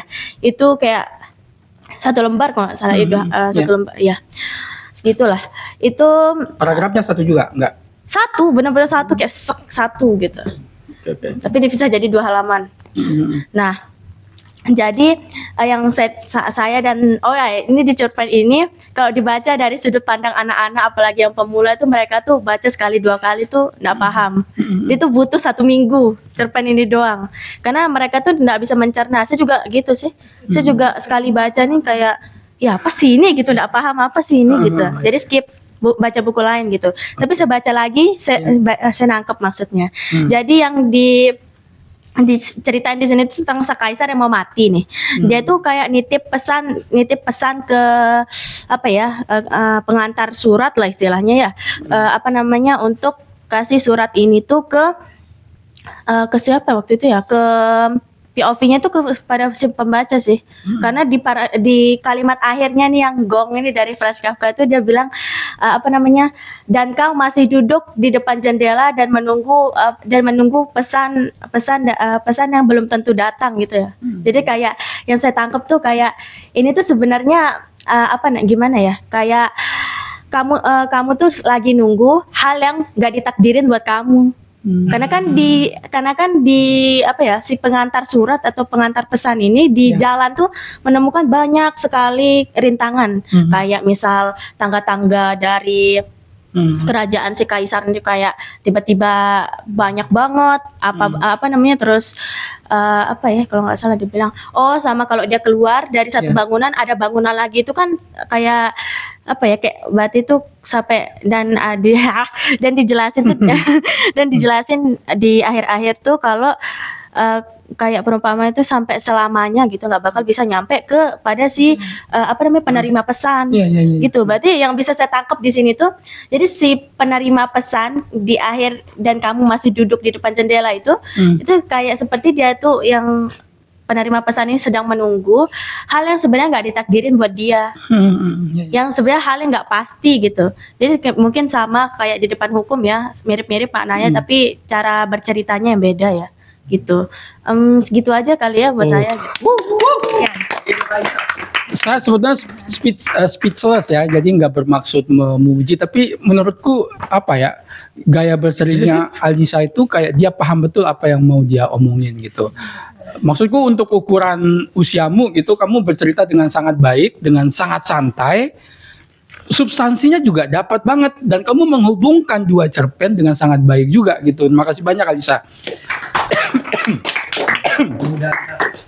Iya, ini menurutku sebuah ulasan yang sangat cakep menurutku. Oke, gimana Mbak Sakti, udah siap? Oke. Ya. Oke. Hai teman-teman, perkenalkan nama saya SANTY Santi. Ya, senang bertemu di sini.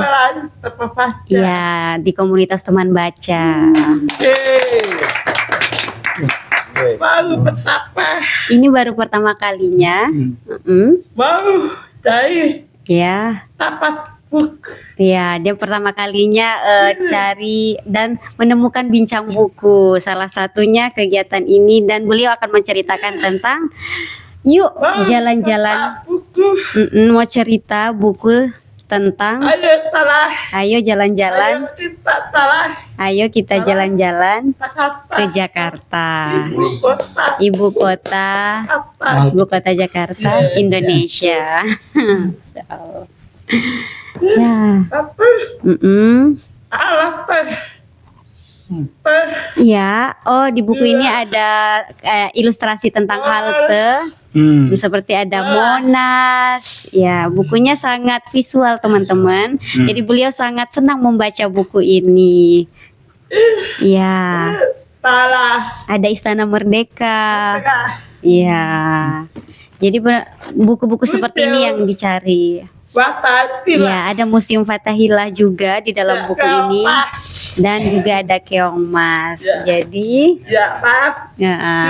terima kasih semuanya. Jadi memang beliau sangat bahagia sekali bisa ikut pertama kalinya di acara bincang buku ini. Boleh nanya nggak? Gimana? apakah Mbak Santi pernah ke Jakarta? Pernah ke Jakarta sebelumnya? Oh, pernah ke Jakarta 4 kali. Oh iya. Oke, terima kasih banyak untuk Mbak Santi yang sudah mengulas buku bersama kami. Jadi teman-teman, kami ulangi ya seperti yang saya sampaikan di awal. Teman baca ini sedang berkomitmen menjadi ruang yang inklusif buat semuanya, ruang yang aman, ruang yang bebas dari pelecehan seksual, ruang yang setara buat semuanya, laki-laki dan perempuan, tidak boleh ada saling diskriminatif segala macam. Ini adalah cita-cita kami yang untuk mewujudkan ya butuh komitmen kita semua gitu. Dan alhamdulillah sore ini tercapai juga gitu kan. Dari dulu kami pengen banget teman tuli itu mau bergabung bareng-bareng gitu, kita ngobrolin buku gitu. Oke, sekali lagi terima kasih banyak Mas Santi ya. Terima kasih banyak. Oke, berikutnya langsung ke JBI-nya. Silakan. Ya, terima Mbak kasih Nurul. Bang Den. Oh iya, terima kasih banyak ya Mbak Nurul ya, udah capek-capek dari awal itu nerjemahin apa yang Masya kami Allah, obrolin. lumayan pembahasannya. Kalau kata Mbak Santi tadi tuh udah berat. Iya, mulai dari diawali dari Mas David sendiri udah wah. Iya. Ini gimana nih jenderal, bahkan kan tuh yang dibaca pertama jenderal yoga Iya. ya. Itu Pokoknya- udah kepikirannya yoga yang olahraga. Iya, olahraga udah dikira yoga. Jadi memang menarik sekali, inilah inklusivitas ya. Ya tadi aku mikir juga ini tentang olahraga yoga. Sama Bang Den, lucu banget, Masya Allah. Dan itu dia, jadi hari ini teman-teman, perkenalkan saya Nur Hasanah, dan mungkin teman-teman yang belum mengenal, saya berkecimpung di dunia teman-teman difabel, di mana kami berusaha memberikan pendidikan dan pelayanan inklusif di segala bidang, entah itu di bidang kesehatan, di segala aspek lah, karena lagi-lagi mereka kan tetap butuh aksesibilitas di bidang pendidikan, kesejahteraan, ekonomi dan sebagainya. Jadi itu perkenalan singkat dari saya. Untuk yang mau sering-sering bertemu boleh banget ke Islamic Center setiap Senin dan Jumat habis ba'da asar kayak gitu. Kami tetap rutin di sana. Oke, kita kembali ke bincang buku. Jadi bincang buku kali ini spesial banget karena satu sisi membawa teman spesial, di sisi lain ini pertama kalinya saya baca buku ini dan temanya juga, judulnya juga unik dan menarik, yaitu semua yang jorok ada di sini, dari kecoa sampai upil. Buku pengetahuan paling jorok sedunia. Jadi ini menarik banget dan ini baru pertama kalinya saya baca, baru banget sejam yang lalu. Jadi tentunya belum selesai teman-teman, dan saya masih harus menghabiskannya sampai selesai. Nah, buku ini ditulis oleh In Sok Hyung. Beliau adalah seorang ahli mikroorganisme dari universitas yang ada di Korea, yang kemudian diilustrasikan oleh Kim Irang. Beliau adalah seorang seniman yang mengilustrasikan buku ini dengan yang visualnya sangat menarik untuk kita pahami kayak gitu, untuk kita baca. Sekira Kim Il Jung. Dan buku ini yang buat saya menarik beberapa hal seperti saya baru pertama nih tahu banyak hal-hal yang baru pertama banget saya tahu, contohnya bahwa kecoa itu adalah si fosil hidup. Ternyata sekalipun lehernya sudah ditebas, antenanya sudah dicopot dan sebagainya, dia masih bisa tetap hidup, teman-teman. Berapa hari? 9 hari ya? Luar biasa kayak gitu. Bahkan yang lucunya lagi, itu ada sebuah kisah di Thailand di mana pernah mengadakan upacara pemakaman massal kecoa, 1000 kecoa bagi penggemar dan pecinta kecoa lovers kayak gitu. Kayak oh my god, luar biasa ya. Jadi ternyata hal-hal yang kita pikir. Kenapa Bang? Bukan di tahun 65. Ya, Ya,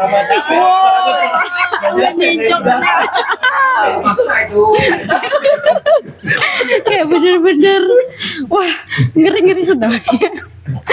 Jadi buku ini memang banyak ilmu baru yang bisa kita dapatkan, dan juga banyak hal yang buat saya kaget. Contohnya ada juga tentang apa ya, yang tentang nyamuk yang dijuluki sebagai vampir kecil. Jadi ternyata ada vampir kecil di dunia ini, di mana si nyamuk betina, nyamuk yang hanya menghisap darah kita. Misalnya teman-teman pernah dihisap nih sama nyamuk. Sering banget. Iya sering banget ya. Itu ternyata yang hisap hanya nyamuk betina. Wah, Oh, wow. saya juga baru tahu. Oh iya kan? Banyak ilmu baru yang kita dapatkan. Sampai saya bertanya tadi, loh, terus nyamuk jantan bagaimana dia ngisap apa selama ini? Untuk Ternyata dia telurnya berarti ya? Kenapa, Bang? Untuk telurnya mungkin ya. Ya dia ternyata menyimpan spermanya di nyamuk betina, Bang. Dan yang dia makan itu dia menghisap seperti kayak nektar, kayak apa namanya bunga atau yang manis-manis kayak gitu. Itu yang malah sebagai sumber asupannya. Tapi yang sejatinya yang menghisap darah kita sehari-hari itu adalah si nyamuk betina ini. Kenapa? Kayak gitu. Karena dia butuh apa di sini fun fact-nya lagi, nyamuk betina itu hanya melakukan 1 kali perkawinan seumur hidupnya. Setia banget ya, luar biasa. Perlu kita contoh nih. Iya kan? Kemudian ini sperma nyamuk jantan disimpan di dalam tubuh nyamuk betina, lalu nyamuk betina melakukan pengulangan proses fertilisasi dan kemudian bertelur. Tetapi kalau ingin membentuk telur, nyamuk betina membutuhkan protein di dalam tubuhnya. Itulah alasan nyamuk betina menghisap darah. Kayak gitu. Jadi untuk membantu fertilisasinya itu, Bang. Dan banyak banget sebenarnya teman-teman yang menarik, dan dari tadi saudari saya ini apa ya, beliau udah nutup ekspresinya udah kayak ya apa itu, jujur sekali, karena salah satu yang pengen saya angkat dan saya pengen ceritain itu salah satunya adalah tentang upil. Oh, ceritain dong. Ya menarik sering banget. Jadi teman siapa nih yang Oh, nggak nyampe saya. pasti dari kita pernah ngupil kan? Ayo ngaku. Siapa dulu pas sekolah suka ngupil dan nyimpen di bawah Sampai sekarang mejanya? Atau siapa nih yang pernah jahil suka ngupil terus tiba-tiba pegang temannya? Oh, enggak lah. Ayo.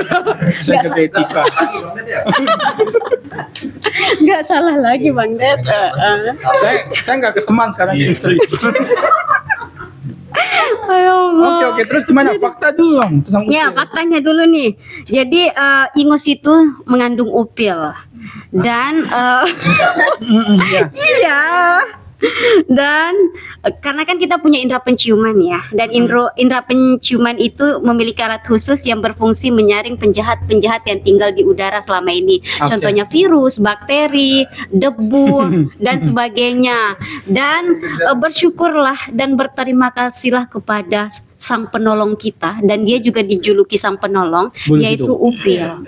Jadi upil itu sejatinya adalah penolong kita untuk apa, menyaring penjahat-penjahat yang masuk ke dalam hidung kita.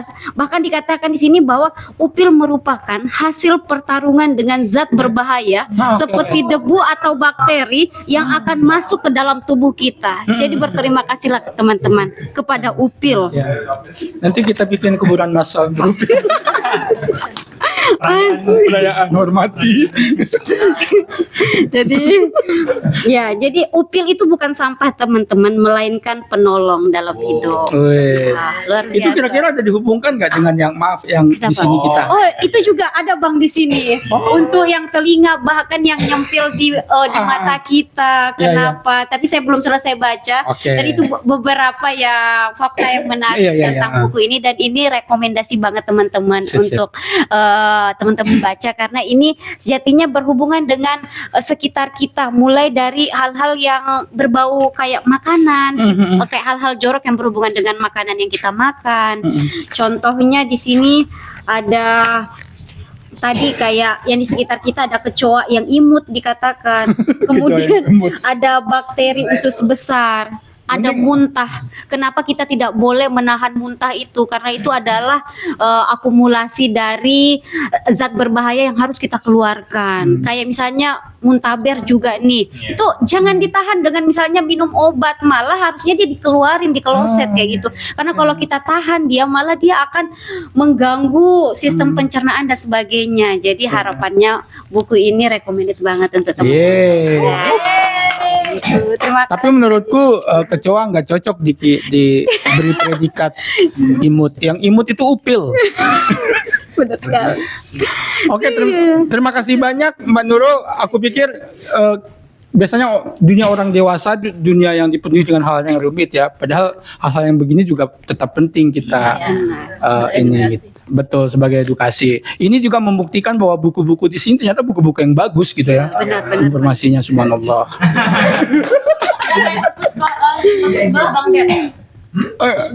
Jangan. Oke, lanjut. Oke, terima kasih sekali lagi ya Mbak Nurul, pilihan yang tepat karena tadi Mbak Nurul bingung bisa nggak ya buku-buku begini diobrolin. Padahal aku bilang buku tabungan pun diobrolin nggak apa-apa. Gitu. Wow. Oke, berikutnya ke Mbak yang terus terang saya juga belum tahu namanya. Mungkin ini adalah kesempatan untuk berkenalan. Oke, silakan Mbak. Mik. Silakan. Ya. Baik, bismillahirrahmanirrahim. Assalamualaikum warahmatullahi wabarakatuh. Ya, jadi di sini ndak kenal maka tak sayang ya.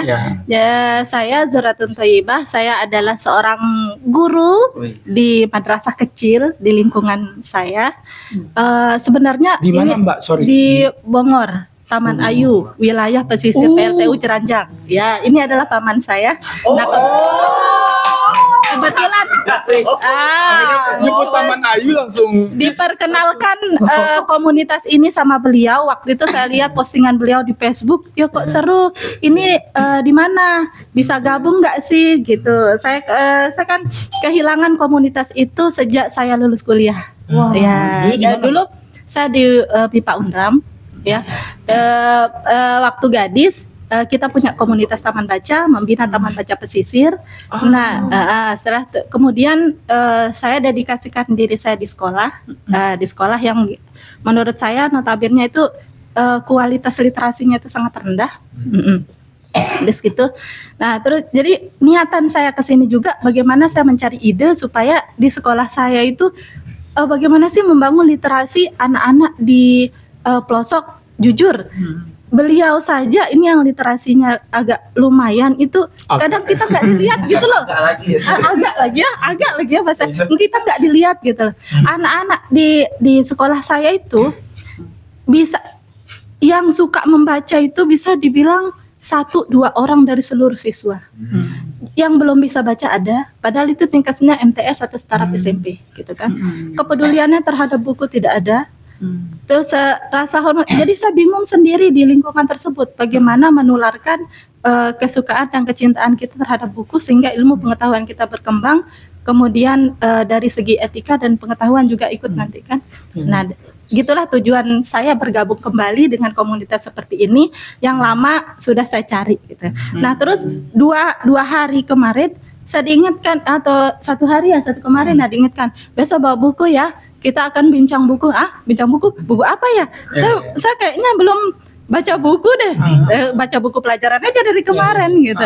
Terus lihat teman-teman, wow, ini buku yang bisa dibilang berat. Sedangkan 2 hari kemarin malah saya pinjam buku di perpustakaan apa ya, desa. Perpustakaan desa. Waktu itu saya mampir lihat buku ini, kebetulan saya lagi cari solusi untuk masyarakat gitu kan. Bagaimana masyarakat kecil dengan penghasilan yang ibu-ibu yang nggak ada kerjaan, ada penghasilan dari receh gitu kan. Nah, kemudian lihat buku ini ada untung berlipat dari modal yang cuma 1 juta. Nah, itu kan seringkali pemerintah kita di tingkat desa atau di itu menggelontorkan modal tapi tak berkembang. Habis malah jadi dikonsumsi bagi masyarakatnya. Nah, saya saat ini sedang berkecimpung di dunia itu. Saya kehilangan teman-teman seperti kalian yang sudah terbang kemana dengan dunia bukunya, tetapi saya tenggelam di dunia real kehidupan anak-anak sekolah yang notabene entah kehilangan literasinya itu kemana. Kemudian di dunia masyarakat yang kepercayaannya terhadap pemerintah tidak ada, terus kemudian minim keuangan, kemudian mereka hanya peduli dengan apa saya makan hari ini. Ya, Kemudian apa saja saya lakukan untuk makan hari ini. Entah mereka harus maaf ketika pemilihan mengambil uang 100.000 untuk menggolkan pemerintah yang salah, misalkan begitu, yang penting saya makan. Nah seperti itu. Jadi kembali ke bincang buku, dan itu saya saat ini. Jadi untung berlipat dari modal 1 juta, ini bukunya sudah lama. Saya mau bandingkan dengan yang sekarang, real keadaan ekonomi yang sekarang. Ini dia terbitnya tahun 2010, lama sekali. Tapi masih bagus juga, masih relevan. Artinya di sini di kita dikasih tahu bagaimana untuk membangun usaha, mindset yang harus dirubah dulu. Artinya jadi mindset kita harus dirubah dulu. Bagaimana dari diri sendiri dulu yang harus berusaha, jangan ongkang kaki meskipun laba cuma 1.000 kita kumpulkan. Itu yang dari buku ini. Kemudian ada juga peluang-peluang usaha yang ditampilkan di sini seperti budidaya hanya sekadar bikin es batu. Ya kan, hanya sekedar bikin es batu, kemudian hanya sekedar pelihara ikan di rumah, kemudian susu kedelai, pokoknya apa yang kita bisa, keahlian kita saat ini itu bisa jadi cuan, itu bisa jadi duit. Nah kemudian konversi usahanya dari pelajaran laba rugi ada di sini. Bagaimana modalnya, kemudian nanti menuju untung itu bagaimana ada di sini, cuman dia sangat singkat. Kalau dibaca atau dipelajari atau kita mau jadi mentor mengajarkan ke orang lain itu masih perlu belajar lagi. Itu yang saya ini baru umum-umumnya sih di buku ini. Cuman ada ide kita untuk nanti bagaimana ke masyarakatnya bagaimana, ke ke ibu-ibunya bagaimana, apalagi ke yang sekarang sedang ngetren itu PKH, BPNT dan sebagainya di masyarakat ya kan, bagaimana mengelola mereka supaya nantinya biar tidak ketergantungan dengan bansos-bansos itu yang sangat memberatkan kita. Terlebih lagi sekarang dengan MBG. Persaingan MBG dunia sudah usaha. masuk di sana, Mbak. Ke sekolah kan, Mbak? Ke sekolah. Jadi persaingan dunia usaha di situ juga sangat banyak ketimpangan yang saya lihat gitu. Bukan hadapi karena saya bukan pelaku kan. Yang saya lihat. Jadi di situ juga bagaimana masyarakat kecil itu tidak mendapatkan keuntungan dari MBG tersebut. Ya, karena waktu pemikiran saya di awal terbentuknya proyek MBG ini adalah akan dialihkan ke UKM, kantin-kantin kecil. Tetapi nyatanya tidak seperti itu. Malah orang yang berduit ya itu yang bisa membangun MBG tersebut. Sehingga yang saya rasakan harga tinggi karena diserap MBG. Dari telur, sayur, beras itu melonjak semua. Karena kebutuhan MBG di dapur-dapur itu tinggi sehingga di masyarakat malah harga makin tinggi. Itu yang saya lihat sekarang ini. Makanya saya lagi cari gimana ya supaya stabilitas, setidaknya kita bisa bersuara di masyarakat itu bisa benar, memberikan edukasi ke masyarakat itu bisa benar. Gitu kan. Dari selain saya jadi guru, saya juga punya orang tua. Orang tua daripada anak didik saya yang harus saya bina, karena bisa dibilang 60% dari anak didik saya berlatar belakang ekonomi rendah. Ya, dia broken home. Ya. Kemudian orang tua yang entah kemana, tinggal sama nenek, anak yatim, kemudian tidak terurus di lingkungan sosial yang cukup mengkhawatirkan. Kalau boleh tahu mata pencaharian secara umum di sana apa, Mbak? Batu apa? Pemecah batu. Iya, tambang batu gunung. Sama Galian C ya? Galian C petani sama ke luar negeri. Ibunya yang ke luar negeri, bukan bapaknya. TKW, itu parahnya, ya. Jadi anak-anak itu butuh untuk asupan kasih sayang, asupan belayan kita semua gitu. Kadang anak murid saya juga yang kadang, Bu izin ngapain nak? Besok saya mau pergi Nenggale. Saking begitu sudah pola pikir mereka itu. Bajak sawah itu loh. Jadi pas musim bajak sawah itu 1 bulanan enggak masuk kadang. Karena musim bajak sawah. Ada lagi, Bu, besok saya kasih pasir ya. Kenapa? Loh, kamu dapat pasir dari mana? Kan kita mau rencana mau perbaiki halaman depan sekolah. Saya kasih pasir, Bu ya. Dapat pasir dari mana? Ya saya kan bawa dam, Bu. Hah? Masya Allah. Dam truk dibawa sama anak seusia Anissa. Gitu kan. Itu real di lingkungan PLN Jeranjang juga dibiarkan hal seperti itu. Dibiarkan. Mungkin tidak ditahu sama perusahaan, tapi teman-teman sopir mungkin yang ajak sampai dia gitu. Sehingga bahasa dari lingkungan mereka kayak bahasa besar, nggak tahu namanya sopan santun bahasanya.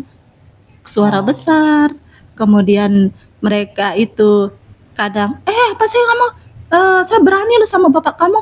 Jangan kok begitu, sah tondok kamu nanti kayak gitu tuh kan. Jadi Ini maaf Mbak, tadi yang anak-anak itu dalam konteks mereka membantu orang tua. membantu orang tua dibiarin sama orang tua juga karena orang tuanya nggak bisa kita salahin karena mereka juga dari berlatar belakang pendidikan yang rendah.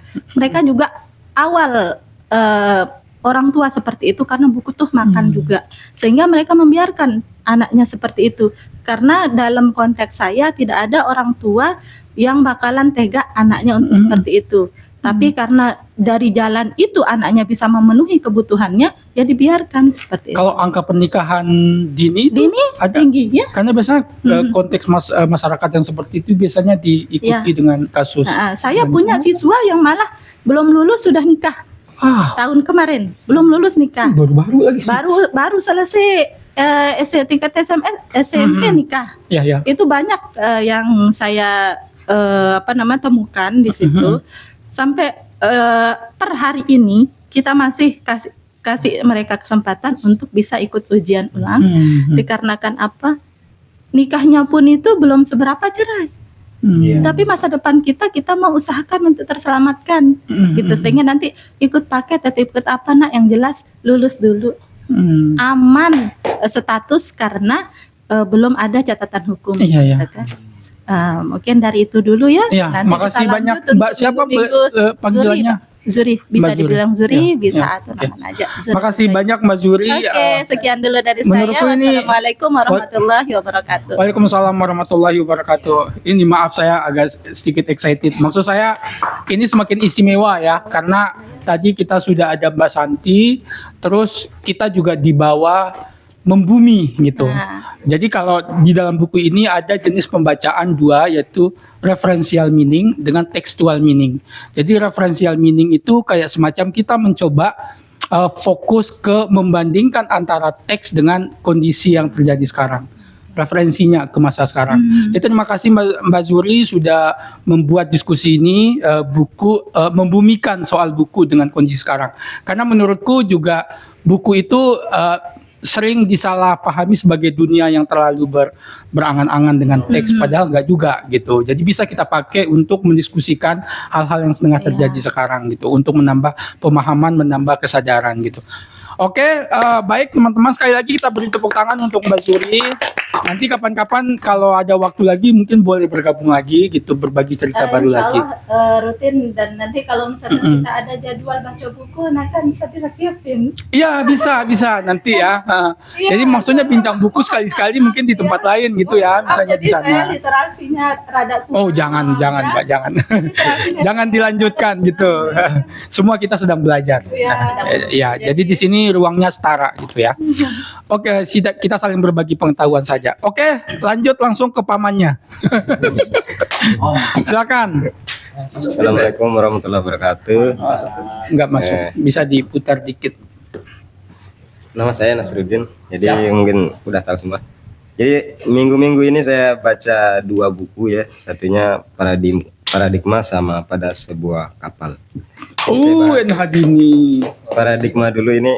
Paradigma ini menceritakan tentang seseorang yang bingung, saya rasa. Bingung karena apa? Karena awalnya memang saya enggak paham sama buku karena bahasanya terlalu puitis, atau karena ini kan diceritakan oleh pihak kedua, bukan si pelakunya gitu.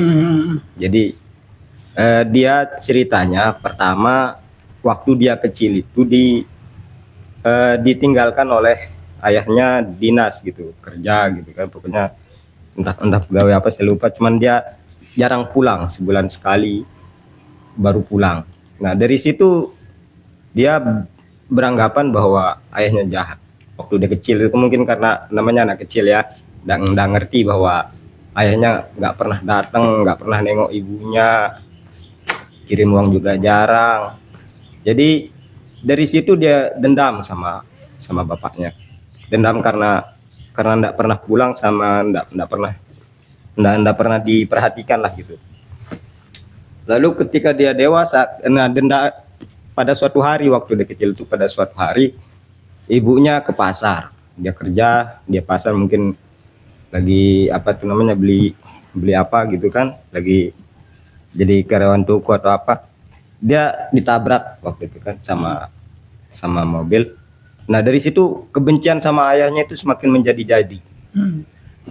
Ini gara-gara ayah saya nih, makanya ibu saya meninggal. Kalau ayah saya di sini atau kerja di sini, mungkin nggak akan terjadi seperti ini. Gitu. Mungkin ibu saya nggak terlalu berjuang lah gitu untuk membesarkan dia 2 bersaudara laki-laki. Tapi nah dari situlah dia semakin mendendam sama ayahnya. Setelah dia meninggal ibunya, terus lama dia menghilang. Dia pergi dari dia asalnya Jakarta, dia pergi ke Jogja merantau. Setelah dia tamat SMA, dia menghindar. Pokoknya saya mau menghilang saja. Saya tidak tega melihat ibu saya.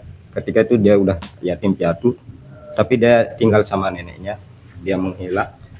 Terus lama-lama ayahnya pulang mencari ibunya. Terus saudara satunya bilang ibu saya sudah meninggal, ibu.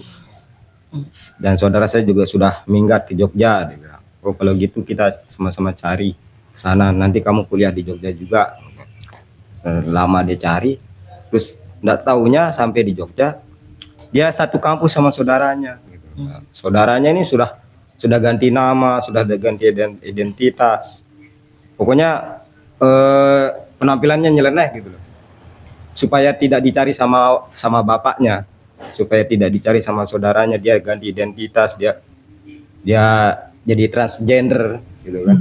Nah, satu hari di kampus dia datang dengan pakai rok mini, pokoknya namanya orang transgender gitu ya. Penampilannya ngondek apa, terus ributlah satu kampus itu. Ribut satu kampus. Kebetulan saudaranya nih ada di situ, tapi dia nggak tahu itu saudaranya. Akhirnya ada temannya, loh kenapa dia begitu, saudaranya ini nggak tahu sebenarnya dia itu di broken home, dia dendam sama berceritalah bapaknya, temannya ini kan bercerita dia ditinggalin sama bapaknya dulu. Kenapa ditinggalin, mungkin dia kerja atau apa, tapi makanya dia dendam. Terus kenapa dia kayak gitu, kenapa dia jadi transgender, dia pengen menggantikan peran ibunya gitu. Jadi dia merasa ibu saya masih hidup di dalam diri saya. Makanya dia ngondek atau kayak transgender gitu. Tapi menurut orang-orang dia ini udah enggak bener gitu. Udah enggak bener karena kelakuannya kayak wanita padahal dia laki-laki. Padahal sebenarnya dia bukan bermaksud seperti itu, tapi dia merasakan bahwa tubuh ibunya masuk ke tubuhnya dia. Ribut, namanya juga satu kampus itu ada yang paham, ada yang enggak paham dengan kondisi psikologisnya dia kan. Mungkin kalau temannya dia yang paham latar belakangnya, pasti dia mengerti kenapa dia berbuat seperti itu. Tapi kalau yang enggak, yang enggak itu selalu membuli, selalu membuli dan mengolok-olok dia bilang banci atau apa. Nah dari situ lama-lama dia sadar gitu, saudaranya yang satu, oh jangan-jangan itu saudara saya, soalnya mirip kisahnya. Ada dulu saudara saya hilang waktu masih lulus SMA, nggak tahu entah kemana gitu. Akhirnya singkat cerita, akhir cerita dia cerita sama bapaknya, ada teman kampus saya begini ceritanya seperti saudara saya. Oh kalau gitu kita cari dah, yuk. Terus dicari, terus ke kosannya gitu, sama teman-teman akrab yang paham dengan kondisi psikologisnya dia. Sampai di sana dia lihat bapaknya, langsung dia nunjuk, "Nggak usah kesini, saya sudah benci." Saya enggak mau lagi melihatmu. Kenapa dulu menghilang? Kenapa dulu tidak menemui ibu saya, tidak memperhatikan ibu saya, mencari nafkah untuk ibu saya, gitu. Saya maaf, saya dulu kan, terus bapaknya bilang saya maaf, saya dulu pergi karena kondisi ekonomi kita memang lagi susah-susahnya, saya harus keluar negeri.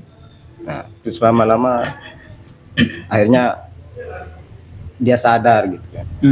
Akhirnya berkumpul lah yang 3 orang ini, dia saling memaafkan, bapaknya juga memaafkan, si anak juga memaafkan. Jadi ya endingnya bahagia gitu, karena sudah kumpul satu keluarga yang sudah lama berpisah.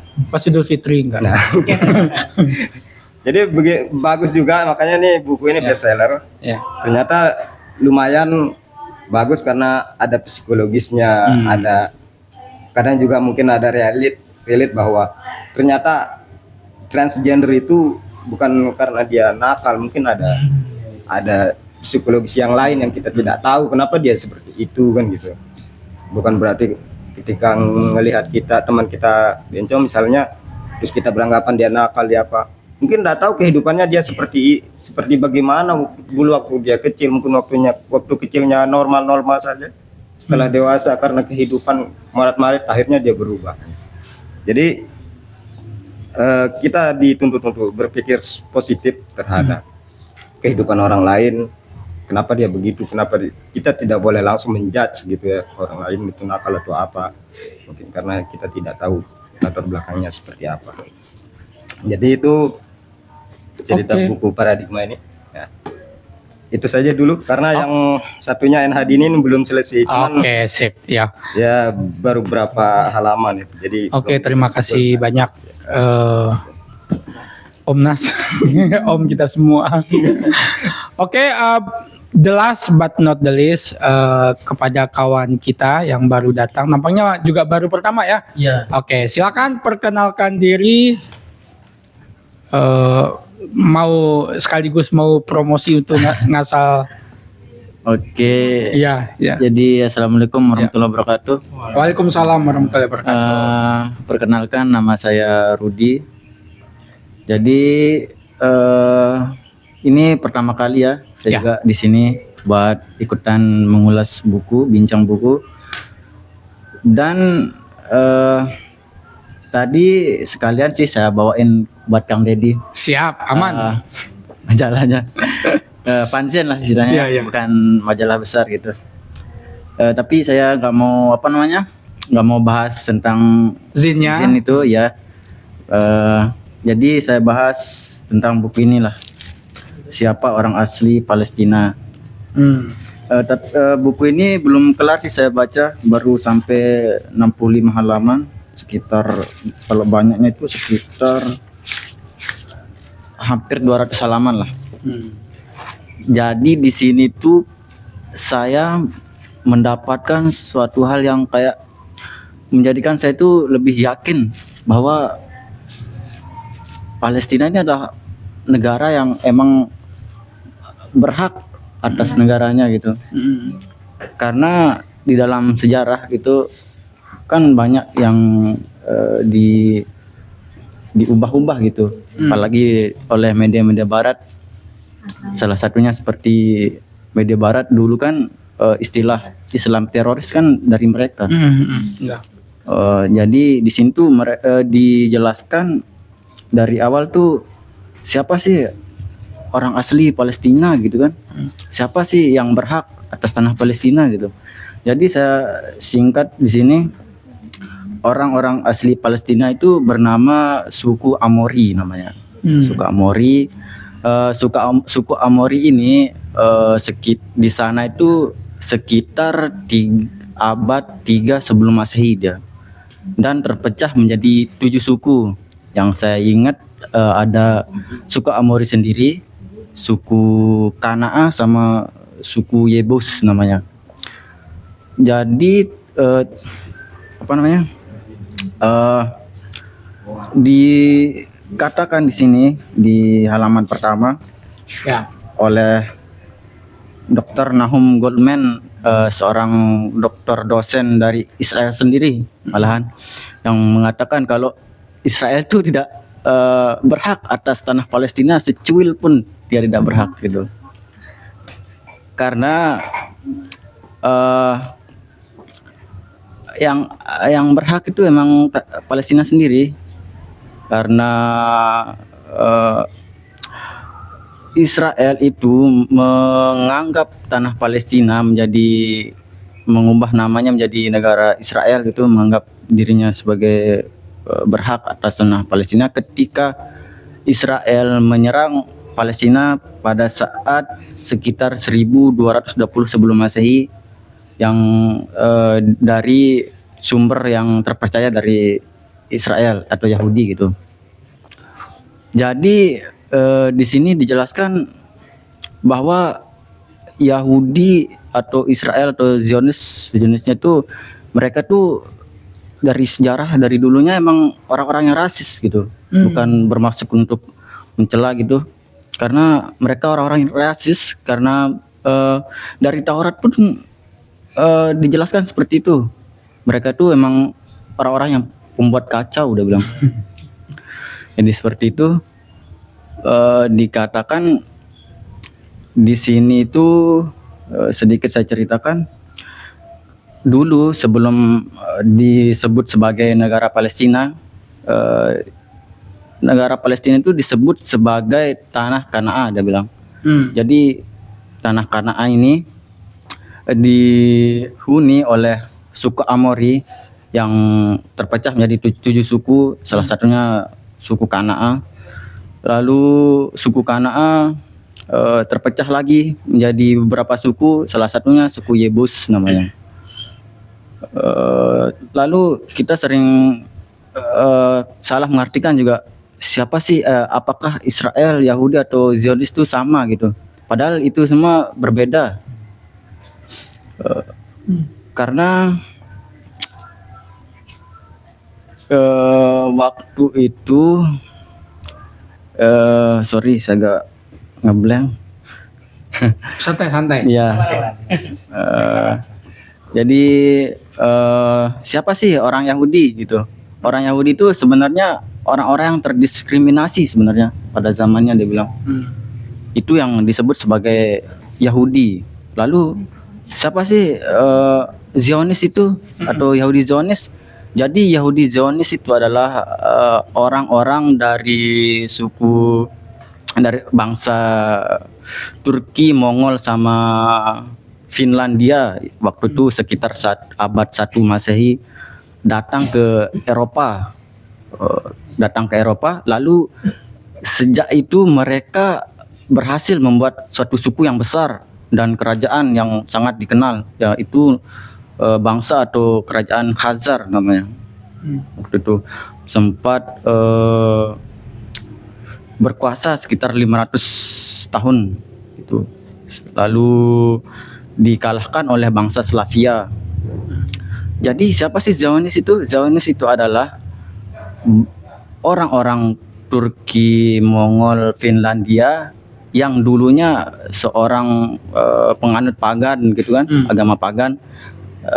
Lalu dikenalkan agama Yahudi oleh para rabi Yahudi, sehingga mereka meninggalkan agama mereka sebelumnya, memeluk agama Yahudi. Mereka lah yang menjadi Zionis yang sebenarnya, dan mereka itulah yang saat ini orang-orang yang orang-orang yang menindas atau menyerang Palestina saat ini. Mereka lah orang-orang Yahudi. Lalu di sini juga diceritakan tentang peradaban Palestina dulu. Kapan dia disebut sebagai Palestina gitu. Karena di Perjanjian Lama pun disebutkan di sana tidak ada yang disebutkan sebagai tanah Israel atau Yahudi. Mereka menyebutnya Filistin atau Filistiniyin, dia bilang. Jadi sejarah Israel tuh memang tidak ada di Palestina. Jadi mereka tidak berhak secuil pun, dari segi nama saja tidak berhak. Dari Taurat pun disebut sebagai Kanaan. Tidak ada istilah Yahudi, Israel, tanah Israel, tidak ada. Terus mereka Yahudi ini selalu menggembar-gemborkan dan membuat hoax-hoax tentang sejarah mereka, seperti mengatakan mereka menghancurkan tembok dengan trompet, waktu itu dia bilang tiupan trompet, menghentikan matahari untuk membantai para bangsa-bangsa gitu. Lalu jadi awal datangnya itu sebelum Yahudi sih.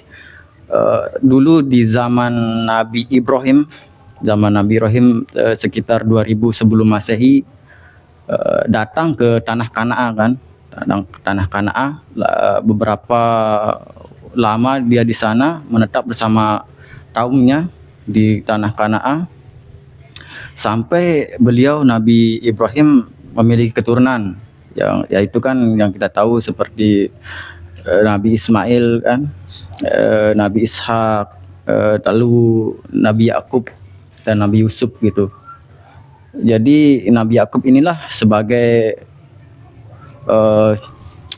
disebut sebagai leluhurnya para Israel sebenarnya, Nabi Yakub. Tapi dijelaskan Yahudi itu tidak memiliki sanad atas keturunan Nabi Ibrahim sebenarnya. Lalu banyak sih sebenarnya di sini yang belum saya baca juga. Oh, belum selesai. Iya, belum selesai. Sedang. Tapi pada intinya ya sejarah Israel, Yahudi atau Zionis itu adalah sejarah yang mereka tulis sendiri, yang mereka ubah-ubah sebenarnya. Gitu sih sebenarnya. Jadi bisa kita lihat dari sejarahnya, dari Mesir kuno, dari Taurat, bahkan dari bangsa Yunani kuno pun mereka menyebutnya sebagai Kanaan, Palestina. Dia bilang tidak ada yang mengatakan dari dulu negara Israel itu datang disebutkan ketika mereka membantai negara Palestina gitu sih, mungkin singkatnya Kang. Oke, terima kasih. Terima kasih. Assalamualaikum warahmatullahi wabarakatuh. Menurutku ini penutup yang bagus ya. Jadi kita mungkin bisa berdebat soal sumber, tapi soal keberpihakan aku pikir ya kita tetap ke yang sekarang tengah tertindas gitu ya, teman-teman ya. Kita menutupnya dengan bagus gitu. Terima kasih banyak Bro Rudi. Terima kasih banyak juga atas zennya yang ini untuk teman baca ya. Siap. Oke, siap. Sip. Nanti yang untuk berikutnya ya kami harus tetap belilah gitu. Ya. Oke, terima kasih banyak. Itulah teman-teman yang menonton juga, itu adalah keseruan dari diskusi Bincang Buku hari ini. Kepada semua yang datang, mulai dari Bung Rudi sudut sana, ada semua, kemudian sampai ada Om, termasuk yang baru datang juga gitu, termasuk Mbak Santi, nanti ucapkan titip ucap terima kasih banyak. Teman-teman nanti berikutnya kalau ada waktu luang lagi tetap datang gitu ya. Kita bangun budaya mendiskusikan buku dengan santai seperti ini gitu. Itu nggak mesti yang berat-berat, ada berat juga nggak apa-apa lah gitu ya. Setidaknya kita belajar mendengar gitu, sesuatu yang bukan kayaknya ini bukan topik saya deh, tapi kan kita harus belajar sabar gitu ya. Oke teman-teman, ini sudah maghrib juga gitu dan semua sudah pada selesai. Kita tepuk sekali lagi, tepuk tangan buat kita semua. Sampai di sini. Assalamualaikum warahmatullahi wabarakatuh. Sampai ketemu di Bincang Buku berikutnya.